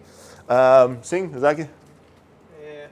As operações até agora, por exemplo, mais operações binárias. Né? A gente tipou como NAT, Paraná. E, por exemplo... Mesmo assim, no coração, a gente visualiza esses como binários, certo? Ela pega um natural e retorna um natural. Em vez de falar, pega um pacotinho de 2 naturais e retorna um natural. Sim? E a multiplicação do mesmo jeito. Faz sentido a gente tipar operações binárias e o mais, por exemplo, a gente tipar como sendo uma operação binária? Você poderia dar um sinônimo para esse tipo, e Haskell te permite fazer isso. Por exemplo, você poderia falar, ok, eu tenho um tipo de bin-op em naturais, vamos dizer assim, e esse vai ser o... Não sei se você está dizendo isso. E a partir depois dessa definição, der um sinônimo para esse tipo aqui, chamar assim, você poderia falar, ok, o maisinho é um bin-op nat. É isso que você está falando? Isso. Daria certo. Você poderia até parametrizar isso, para falar esse bin-op de um certo tipo alfa, e isso ia ser de alfa para alfa, e nesse caso você ia falar que o maisinho é bin-op de nat. Faz sentido? Ok. Mas, cuidado, podemos ficar obcecados com dar sinônimo para tudo. Em certos casos ajuda demais, em certos casos não. Talvez esse seria um dos casos que não ajuda tanto. Essa coisa bem na nossa cara, o que está, não faz sentido muito dar um novo nome para ela. Muitas vezes faz, e até que a gente não quer apenas um sinônimo, mas uma cópia de um tipo que já temos um nome para ele, para evitar certas confusões. E a gente vai discutir isso, acho, na próxima aula, ou em 2 aulas a partir de agora. Sobre como o sistema de tipos pode nos proteger para certos erros se a gente acaba falando, ok, mas isso parece natural. Ou, sei lá, isso parece uma função de natural para natural. Então, com a maturidade, a gente vai descobrir como usar sinônimo ou não? Sim. E trabalhando com essa coisa, você vai acabar elaborando uma ideia boa de se vale a pena e se realmente ajuda dar um novo nome para um tipo, ou se faz sentido deixar ele no jeito que está. É meio parecido, por enquanto, pelo menos a única coisa que podemos, semelhança que podemos ter, sei lá, tem gente que acaba escrevendo coisas tipo resultado igual, sei lá, x mais y, e depois escreve return resultado. Se eu comparar, deu um nome nesse caso, na coisa que ele queria lá, se eu comparar isso com esse código aqui, return x mais r, esse é bem mais na minha cara o que está acontecendo. Pior ainda se eu escrever um comentário aqui, sei lá, retorna, ou blá blá, que acontece muito, comentários inúteis, certo? A ideia não é escrever coisas inúteis, é ajudar a pessoa a entender o que está acontecendo. E se a pessoa ler isso, ela entende muito. Se ela tem que ler essas 3 linhas, ela entende menos o que está acontecendo do que isso. Então, precisamos elaborar um bom senso de quando vamos dar nomes novos, que muitas vezes faz muito sentido, e também quanto vamos comentar. Ok, uma coisa que a gente não discutiu ainda é o que significaria igualdade para esse tipo que a gente introduziu. E a ideia é que se eu não concordar algo diferente sobre meu tipo, a primeira coisa é que construtores distintos construem nuts distintos. Isso significa que eu já sei que o 0 é diferente do sucessor de n para qualquer n que seja. Porque os construtores são diferentes, então eu já sei que os valores construídos são diferentes, distintos. E a outra coisa é que se eu tenho sucessor de n é igual sucessor de m, eu posso inferir, e na verdade as duas coisas, isso é um se somente sim. Vocês podem adivinhar? N igual a N. Sim. Uma das duas direções é trivial. A outra é que eu preciso concordar que vale. Qual é a trivial aqui? Essa ou essa? A primeira ou a segunda? A segunda é trivial, sim. Por que ela é trivial? Alguém poderia demonstrar isso? Um segundo. Se eu tenho que n é igual a m, como posso inferir que o Sn é igual ao Sm? Aplicar S em todo. Aplicar o quê? S em todo. Não, sei. Mas isso aqui me permite fazer isso. Sim, a gente fala assim. Um segundo. O Gustavo está falando de uma maneira humana correta. Tem uma igualdade e aplico a mesma coisa nos dois lados. O que nos permite fazer isso mesmo? A propriedade da substituição, da igualdade. Certo, mas em qual expressão, para aplicar a substituição, eu preciso começar com uma expressão e fazer a substituição lá. Em qual expressão eu vou começar? Sn igual a Sm, aí se substitui o Não? N por N. Não? Se eu começar assim, significa que eu já preciso disso? É o contrário. Eu vou começar com essa, mas para começar com essa, eu preciso justificar essa. Mas essa é justificável. Sim, o Sn é igual a ele mesmo, essa reflexividade. A partir disso, eu posso escolher um dos dois n's, nesse caso eu vou escolher esse, para trocar esse n com seu igual e concluir isso. Então, essa direção aqui realmente é trivial, a outra não é. E a outra é que, então, precisamos estipular, eu estipulei a partir de agora. Certo? Então, se eu tenho igualdade entre sucessores, eu posso inferir que o n vai ser, posso cortar os s entre aspas. E isso é chamado injetividade. Injetividade de construtores. E falo assim de construtores porque aqui também, um segundo. Aqui também quero dar umas regras para qualquer tipo, não apenas sobre o NAT, certo? Então, a primeira é que construtores distintos construem coisas distintas. E a segunda é a injetividade dos construtores, que significa que se eu trocar pelo menos um dos argumentos dos construtores que eu vou dar, ele vai construir coisa diferente. É val de valores? Ou é var de variável? Não, valores. Pronto, coisas. Para ficar mais informal, em coisas distintas, certo? Injetividade de nada a ver. De construtores significa isso, que eu posso cortar, se eu tenho esse x igual a sy, a injetividade me permite cortar os s. Se eu tenho isso, posso inferir o x igual a y. Ok? Bora lá. Alguém que tinha assim, mais dúvida? Sim, Matias. Porque é constrói. Obrigado, sim. É assim? Obrigado. Mais dúvida ou observação? Não. Estipulamos. Sim. Ainda não entrei nessa parte de axiomas. A ideia é que quando... Peraí, porque eu estou definindo um novo tipo, certo? os construtores são esses, preciso decidir para o meu tipo o que significaria que 2 desses valores construídos vão ser iguais. Se eu não falar nada sobre esse assunto, a igualdade, o padrão é que essas duas coisas são entendidas. Certo?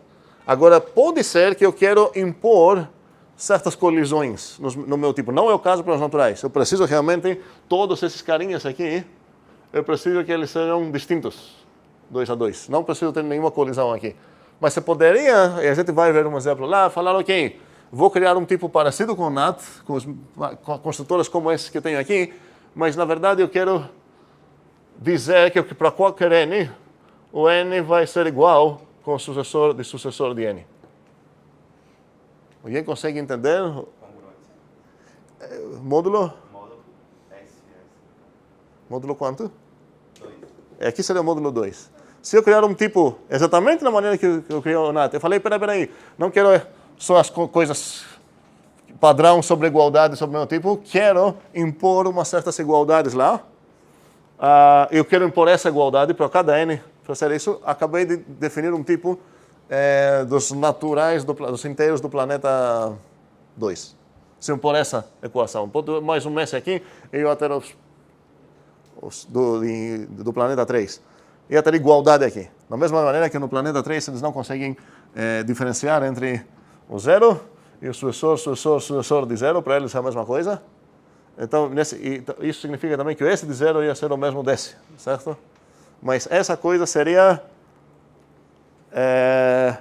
apenas se eu quero trocar o significado padrão que a gente entende quando a gente vai ler uma definição de um novo tipo, e o significado padrão não vai ter essas coisas. As únicas coisas que são entendidas são essas duas. Faz sentido? Não? Eu te perdi algum canto específico ou foi abstrato a perda? Eu acho que eu me perdi. É axioma não. Sobre os NAT, você pode considerar que esses são axiomas. E se eu definir outro tipo sem falar nada sobre a igualdade dele, as duas coisas vão continuar valendo. No mesmo sentido que a gente vai ganhamos já em recursão e vamos ganhar indução sobre esses tipos que a gente define dessa maneira. E isso também você pode considerar como axiomas, fazem parte do sistema que a gente tem para demonstrar coisas e definir coisas. Então, nesse sentido, são axiomas mesmo. A injetividade de construtores você pode considerar como um axioma e que os construtores distintos construem coisas distintas também. Sim? Tem a ver com definição, tipo, por definição dos naturais, o S0 é diferente de 0. O S0 é o quê? Diferente de? De 0. Não faz sentido falar por definição de naturais assim, porque eu vou acabar deixando isso muito abstrato. Eu quero realmente ter nas minhas mãos específicos axiomas, como o Jack está dizendo. Por que isso é diferente desse? Por causa disso, certo? Esse axioma. E, sim, isso não tem nada a ver aqui, nesse sentido, ok? Mas eu posso também falar, como que eu posso demonstrar que o 2 é diferente de... Aqui eu não posso citar imediatamente construtores distintos, porque o construtor, um segundo, esse seria o construtor principal, certo? O sucessor aqui. Então eu posso falar, ok, espera aí. Primeiramente vou precisar me preocupar que o S de 0 é distinto de 0. Realmente são, certo? E agora posso adicionar um Szinho aqui no início a partir dessa equivalência que eu tinha aqui, certo? Que me permite botar esses zinhos ou trocar esses zinhos a partir de igualdades. Ou desigualdades, porque a desigualdade vai só trocar a ordem da coisa que tem lá. Sim? Nesse caso aí eu poderia cortar os dois S na desigualdade? Os dois? Não. Aqui? Isso. Sim. Faz sentido? Não, eu só queria saber se podia fazer isso ou não. Posso a partir dessa equivalência que tem aqui. Ok? Mas... Isso não é um teorema de cancelar esses, né? Teorema de cancelamento. Parece ser um cancelamento... Não, parece ser um cancelamento que acontece aqui, certo? Estou cancelando uma coisa na esquerda. Só que, para visualizar isso, precisamos viajar demais. Porque quando a gente fala cancelamento, a gente pensa numa operação binária, certo? Aqui até que tem uma operação binária, mas não quero entrar muito nesse assunto. A operação binária é escondida aqui, seria uma aplicação dessa função aqui, certo? E parece que estou cortando a parte esquerda. Faz sentido o que estou falando? Então, se eu ver isso, o f de x igual a f de y, certo? Se eu visualizar que aqui, na verdade, tem uma operação invisível chamada aplicação, ok? E aqui também, agora eu posso falar realmente, a f é cancelável pela esquerda nessa operação. Em FMC2, a gente vai ver uma maneira muito mais legal, onde vamos descobrir que, na verdade, aqui tem até escondida uma composição de funções. Que isso deve parecer meio doido por enquanto, mas não vamos... Isso é para o semestre que vem, certo? Entender bem a conexão entre injetividade e cancelamentos, ok? Porque tem uma conexão muito boa lá. Sim? Vai precisar definir essa operação da igualdade? Como assim? Tipo como foi feito lá em funcional. Olha, para fazer qualquer coisa dessa, a gente vai precisar dos booleanos. E por enquanto não temos booleanos, só temos nuts, né?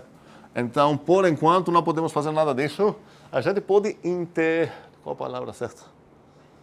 Internalizar? Existe isso? Internalizar? Ok. A gente pode pensar que dentro do mundinho de programação que temos aqui, por enquanto só tem nuts, não tem booleanos, não tem igualdade dentro desse mundinho, mas podemos internalizar um conceito se a gente consegue programar algo que comporta na maneira esperada dentro dos nuts. E a gente vai ver uns exemplos disso. Sim, Lucas? Professor, quando o senhor se refere a construtores, aí você poderia fazer um paralelo com construtores em linguagens... Nenhum, absolutamente nenhum. Obrigado pela observação. Quando, sei lá, Java ou várias outras linguagens autochamadas de orientação a objetos falam de construtores, é um conceito que não tem nada a ver com os construtores aqui. A ideia é que você cria uma classe e você bota lá um certo código para criar objetos dessa classe. Não entra nem em questão de valores canônicos ou não. Você veja lá isso como uma fábrica que, olha, se eu quero construir, sei lá, um cliente aqui, vou executar essa coisa. Não tem o mesmo papel, nem a palavra, nem o mesmo papel que tem aqui os construtores de valores canônicos. Não faria sentido muito lá pensar que um cliente é ou não é um valor canônico. É meio estranho tentar traduzir essa palavra construtor lá pela palavra construtor da... Sim. Sim? Quando a gente usa, por exemplo, na linguagem C, a palavra typedef, a gente tem alguma semelhança do que a gente faz? Tem. E vamos ver isso, uma coisa parecida também daqui umas... Porque a gente falou essa coisa aqui com o Isaac, né? É coisa parecida e a gente vai voltar para falar isso quando a gente vai discutir um pouco toda essa ideia de dar sinônimos, implementar tipos em outros tipos e tudo mais. Pronto, agora eu puxando... Sim, certo. Você falou o type def, mas o construtor ele não constrói algo de um tipo da orientação do tipo Java, vamos dizer assim. Quando você bota o construtor na classe, vamos dizer, carro, aquilo seria um type def. Tipo assim, porque você está construindo algo de um tipo... Um segundo. Não? É uma distinção que é boa manter na cabeça quando a gente vai trabalhar aqui entre o mundo de tipos e o mundo de dados. Quando a gente está tentando dar sinônimos ou definir um novo tipo e tudo mais, tudo isso acontece no mundo dos tipos. O NAT aqui faz parte do mundo dos tipos, ok? O 0 e o S fazem parte do mundo dos dados. E o maisinho faz parte do mundo dos dados, o W faz parte do mundo dos dados e tudo mais. Os nossos construtores aqui são construtores de dados. O sucessor construi um novo dado de tipo NAT. O 0 já é um construtor sozinho, sem receber argumentos do mundo NAT. Mas o próprio NAT, se eu quero ver ele como construtor, esse NAT aqui, se eu quero ver como construtor, ele é um construtor de tipos. E ele não precisa receber um argumento, ele já é um tipo. Isso vai fazer muito mais sentido quando a gente vai ver uns tipos mais legais. O NAT é legal, mas é simples demais para ter essa conversa agora. Essa conversa vamos ter daqui umas 2 aulas ou 3, que vamos ter um pouco mais, na verdade, talvez 4, que vamos ter um pouco mais tipos para brincar. Porque, por enquanto, nosso mundinho é meio limitado demais para discutir bem essas diferenças. Faz sentido? Se eu esquecer isso, eu acho que não vou esquecer porque faz parte da nossa emenda, vamos dizer assim. Mas se eu esquecer de voltar para falar sobre essa ideia de sinônimos de tipos e tudo mais, depois de ver tipos mais legais, voltem para perguntar de novo. Mas acho que não vou esquecer. Outra pergunta? Não, ok. Vamos tentar demonstrar algum teorema legal. Nessa disciplina não demonstramos quase nada. Não, peraí, mentira. A gente demonstrou um teorema na aula passada. Qual foi o teorema? Sim, esse é um teorema. Não é o mais interessante, que 2 mais 3 é igual a 5, mas é importante entender que isso realmente é um teorema. Seria legal tentar demonstrar, observar propriedades sobre as nossas operações e tentar demonstrar as propriedades com demonstrações mesmo. E a gente vai precisar aprender a demonstrar coisas. Eu não vou supor novamente que alguém trabalhou no IDMA nisso, mas quem trabalhou vai achar isso, pelo menos no início, muito tranquilo. Eu quero demonstrar que para todo N, precisamos entender sobre esse vocabulário que eu vou usar. Eu não vou analisar isso. Vocês podem procurar as 5 primeiras aulas gravadas para entender essas coisas um pouco melhor, mas acho que uma maneira de entender essas coisas é só ver como que são usadas. Aqui, eu deveria falar qual é o tipo desse para Nzinho aqui. Para todo N de tipo NAT, algo acontece. Enquanto na minha mesa só tenho um tipo definido, não tenho nenhum outro tipo aqui, eu posso emitir isso. Okay? Porque o que mais poderia ser? A única coisa que existe no meu mundo é NAT. Mas eu vou escrever agora essa vez. Para todo N NAT, eu quero afirmar algo sobre quanto é N vezes 1. Isso deveria ser quanto? N, ok. O 1, espero que entendemos que é açúcar sintático e denota realmente o sucessor de 0. Ok? Eu vou voltar agora que botei essas parênteses aqui para concordar com todos vocês a coisa que falei 1 hora atrás.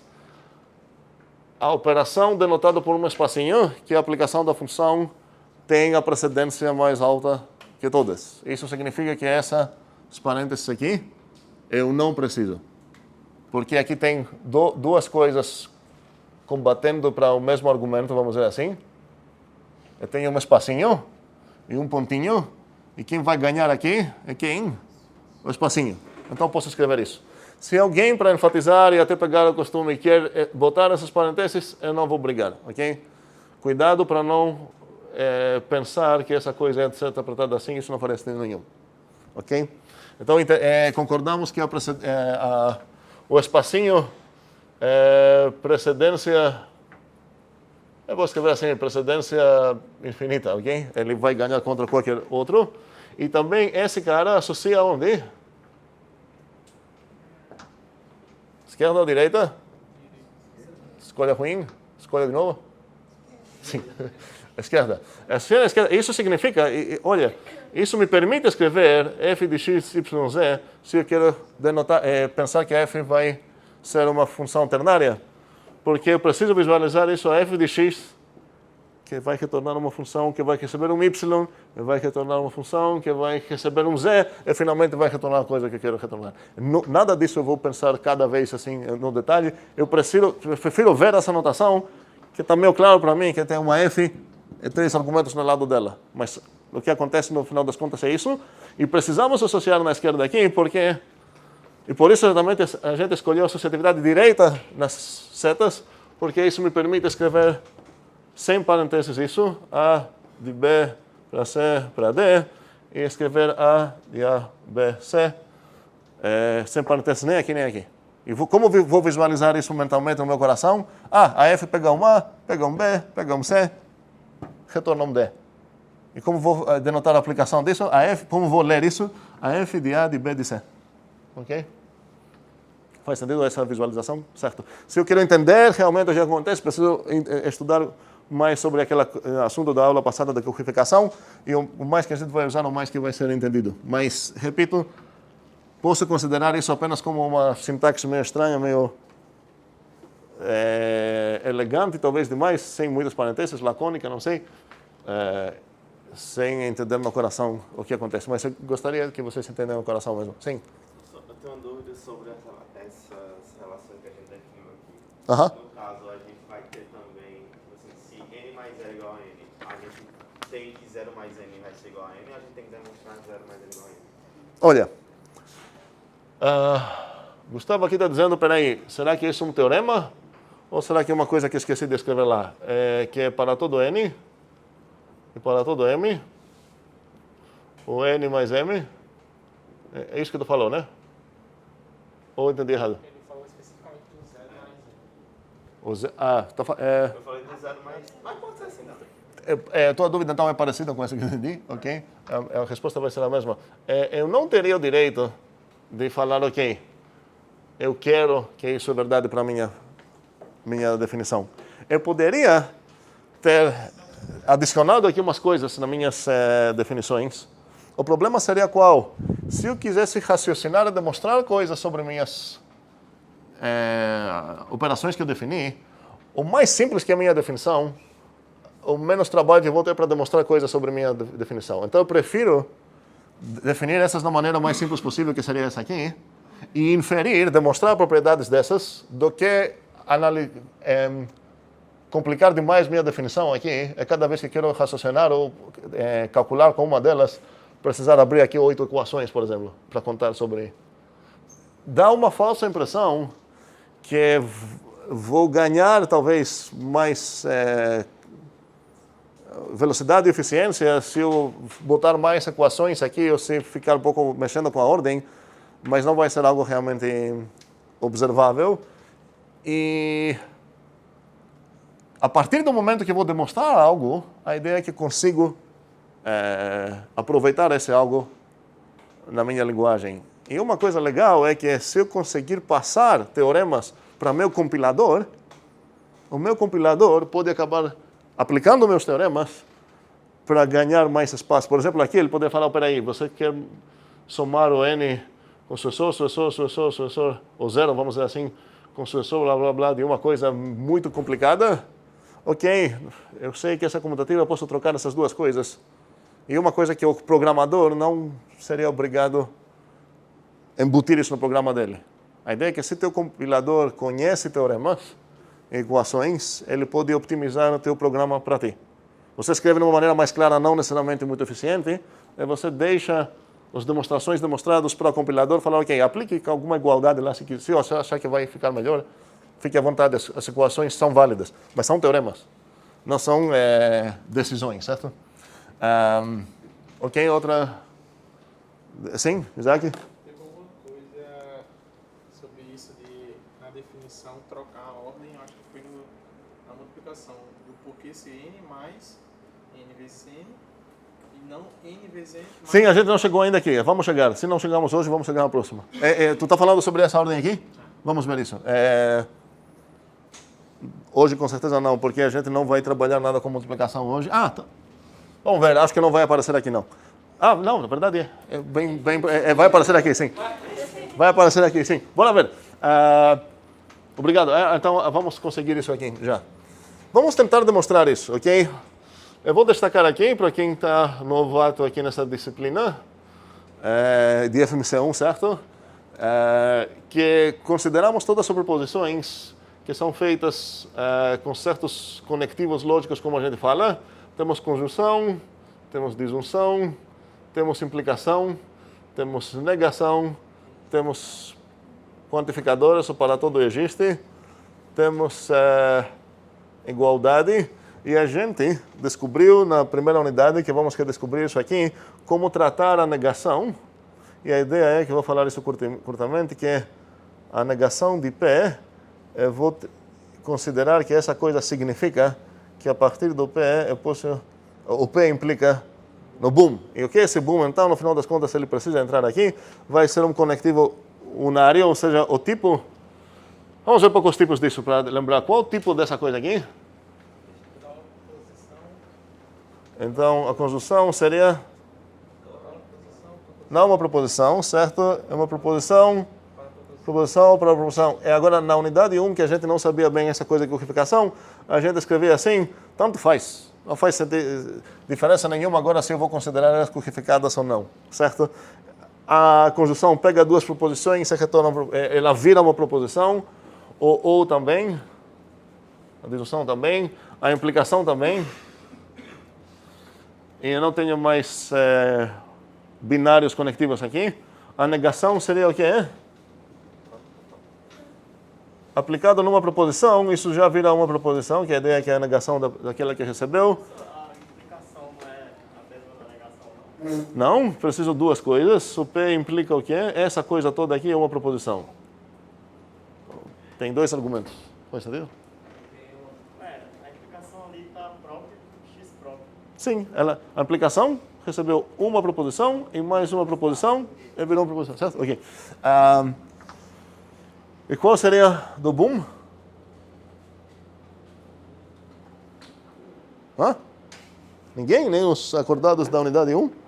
Próprio. Prop. Como assim? Falso não sei. É uma proposição já, ok? E posso inferir isso a partir do fato que ele apareceu aqui no lado direito da implicação, só poderia ser proposição, ok? Eu não vou entrar bem na discussão sobre o para todo existe, vocês podem assistir realmente as primeiras 5 aulas gravadas lá e discutir tudo isso no Zulip. E a gente vai pegar o jeito como essas coisas funcionam aqui, sim. É unário? Quem? Esse?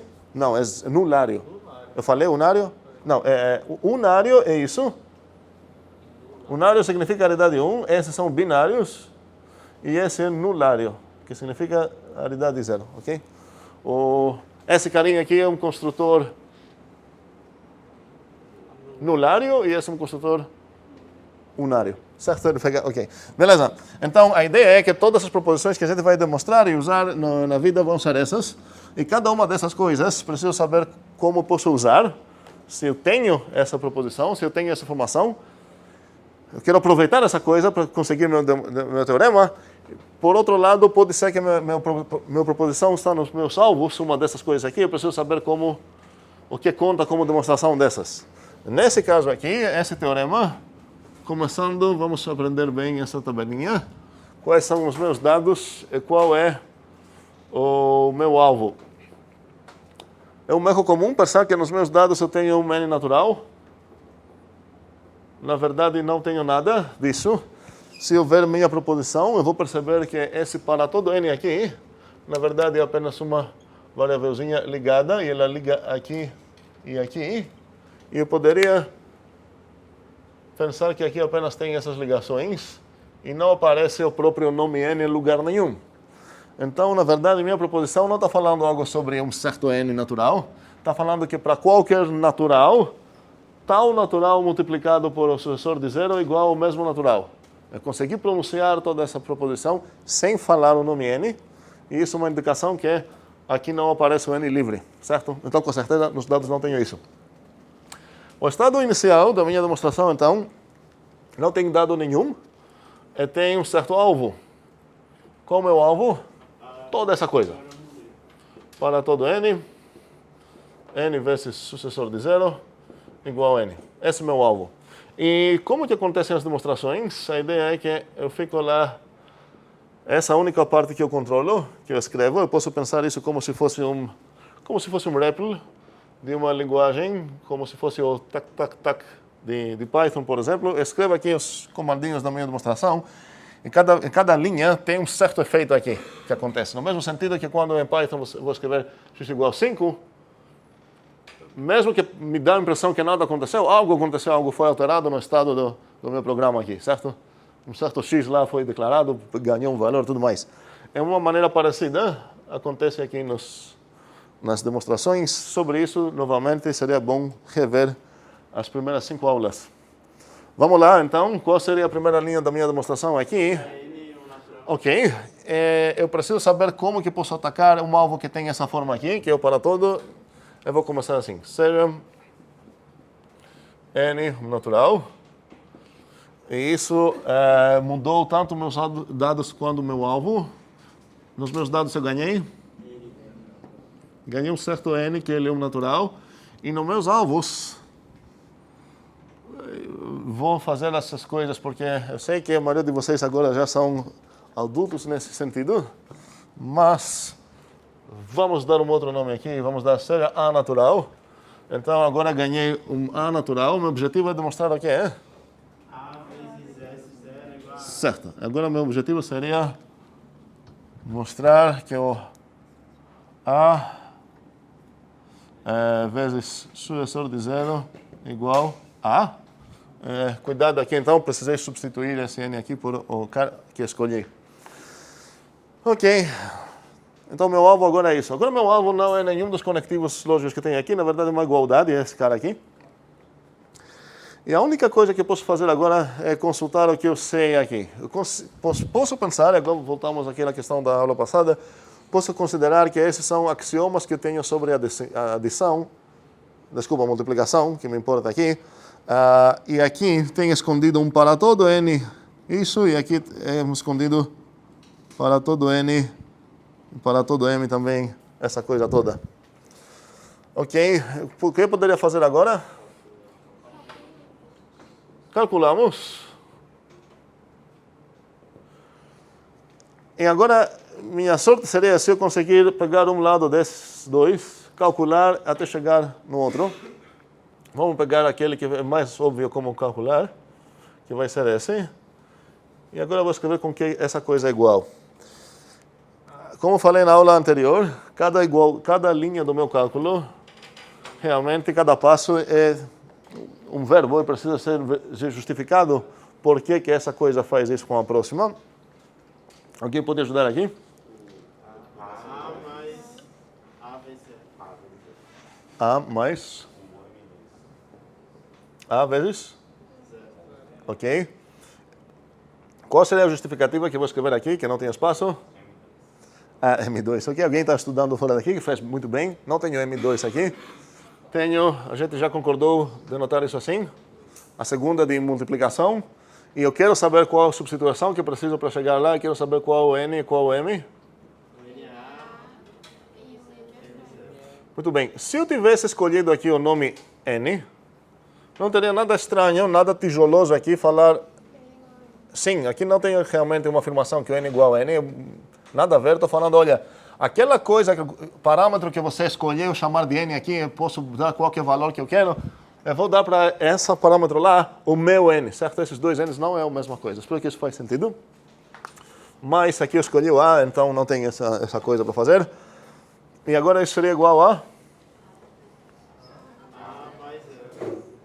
Ok, isso seria? Quero justificativas. Qual a justificativa aqui? É o mais ponto 1. Não, esse aí é o ponto 1. Um segundo. Esse aí é o ponto 1. Esse é o... Não, tá certo isso? Ok. Eu falei mais, mas eu escrevi vezes, certo? Qual é a substituição aqui? NA e MZ. Não tem M.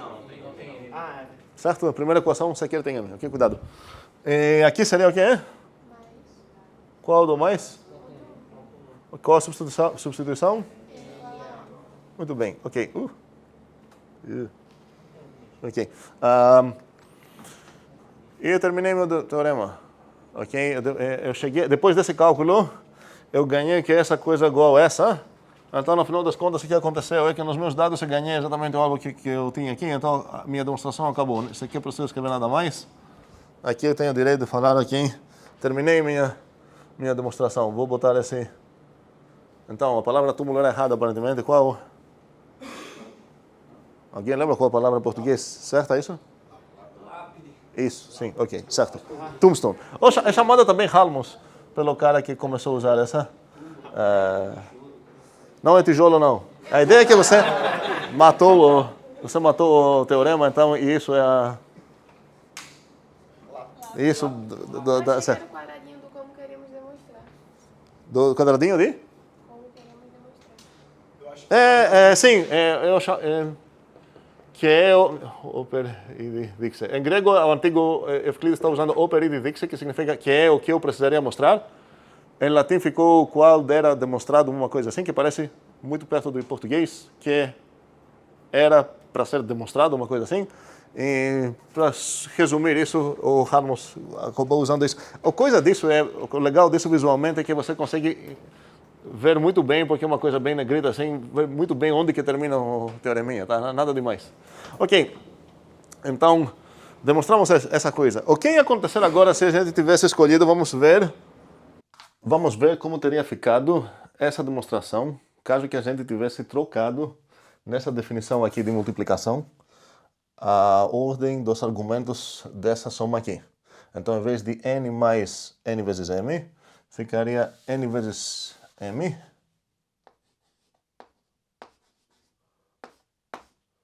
mais n. Alguém perguntou se faria alguma diferença. Não faria uma diferença essencial, mas, por exemplo, certas coisas mudariam e nesse momento a gente vai perceber que não seria nem possível de demonstrar esse teorema em uma maneira tão simples como a gente conseguiu aqui. O que é mudar aqui? Ok, vamos começar da mesma maneira. No primeiro passo desse cálculo, eu tenho a vezes sucessor de zero. Agora, segundo essa definição que eu tenho aqui, isso ia ser a vezes zero mais a.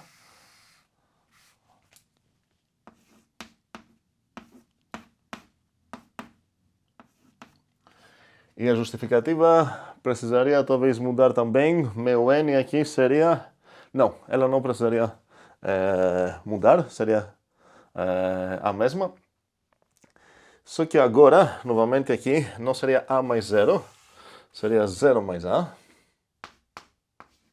Pela mesma justificativa também.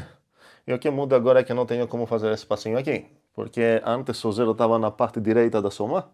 Então eu poderia usar essa equação que tem aqui, n mais 0 igual a n. Só que agora tenho 0 mais a. E eu não tenho como justificar que isso deve ser a. Então, nesse caso, eu preciso parar aqui e tentar resolver de outra maneira. E a gente vai ver como que isso poderia dar certo se a gente conseguir demonstrar outras coisas primeiro. No final das contas, a gente vai precisar de indução.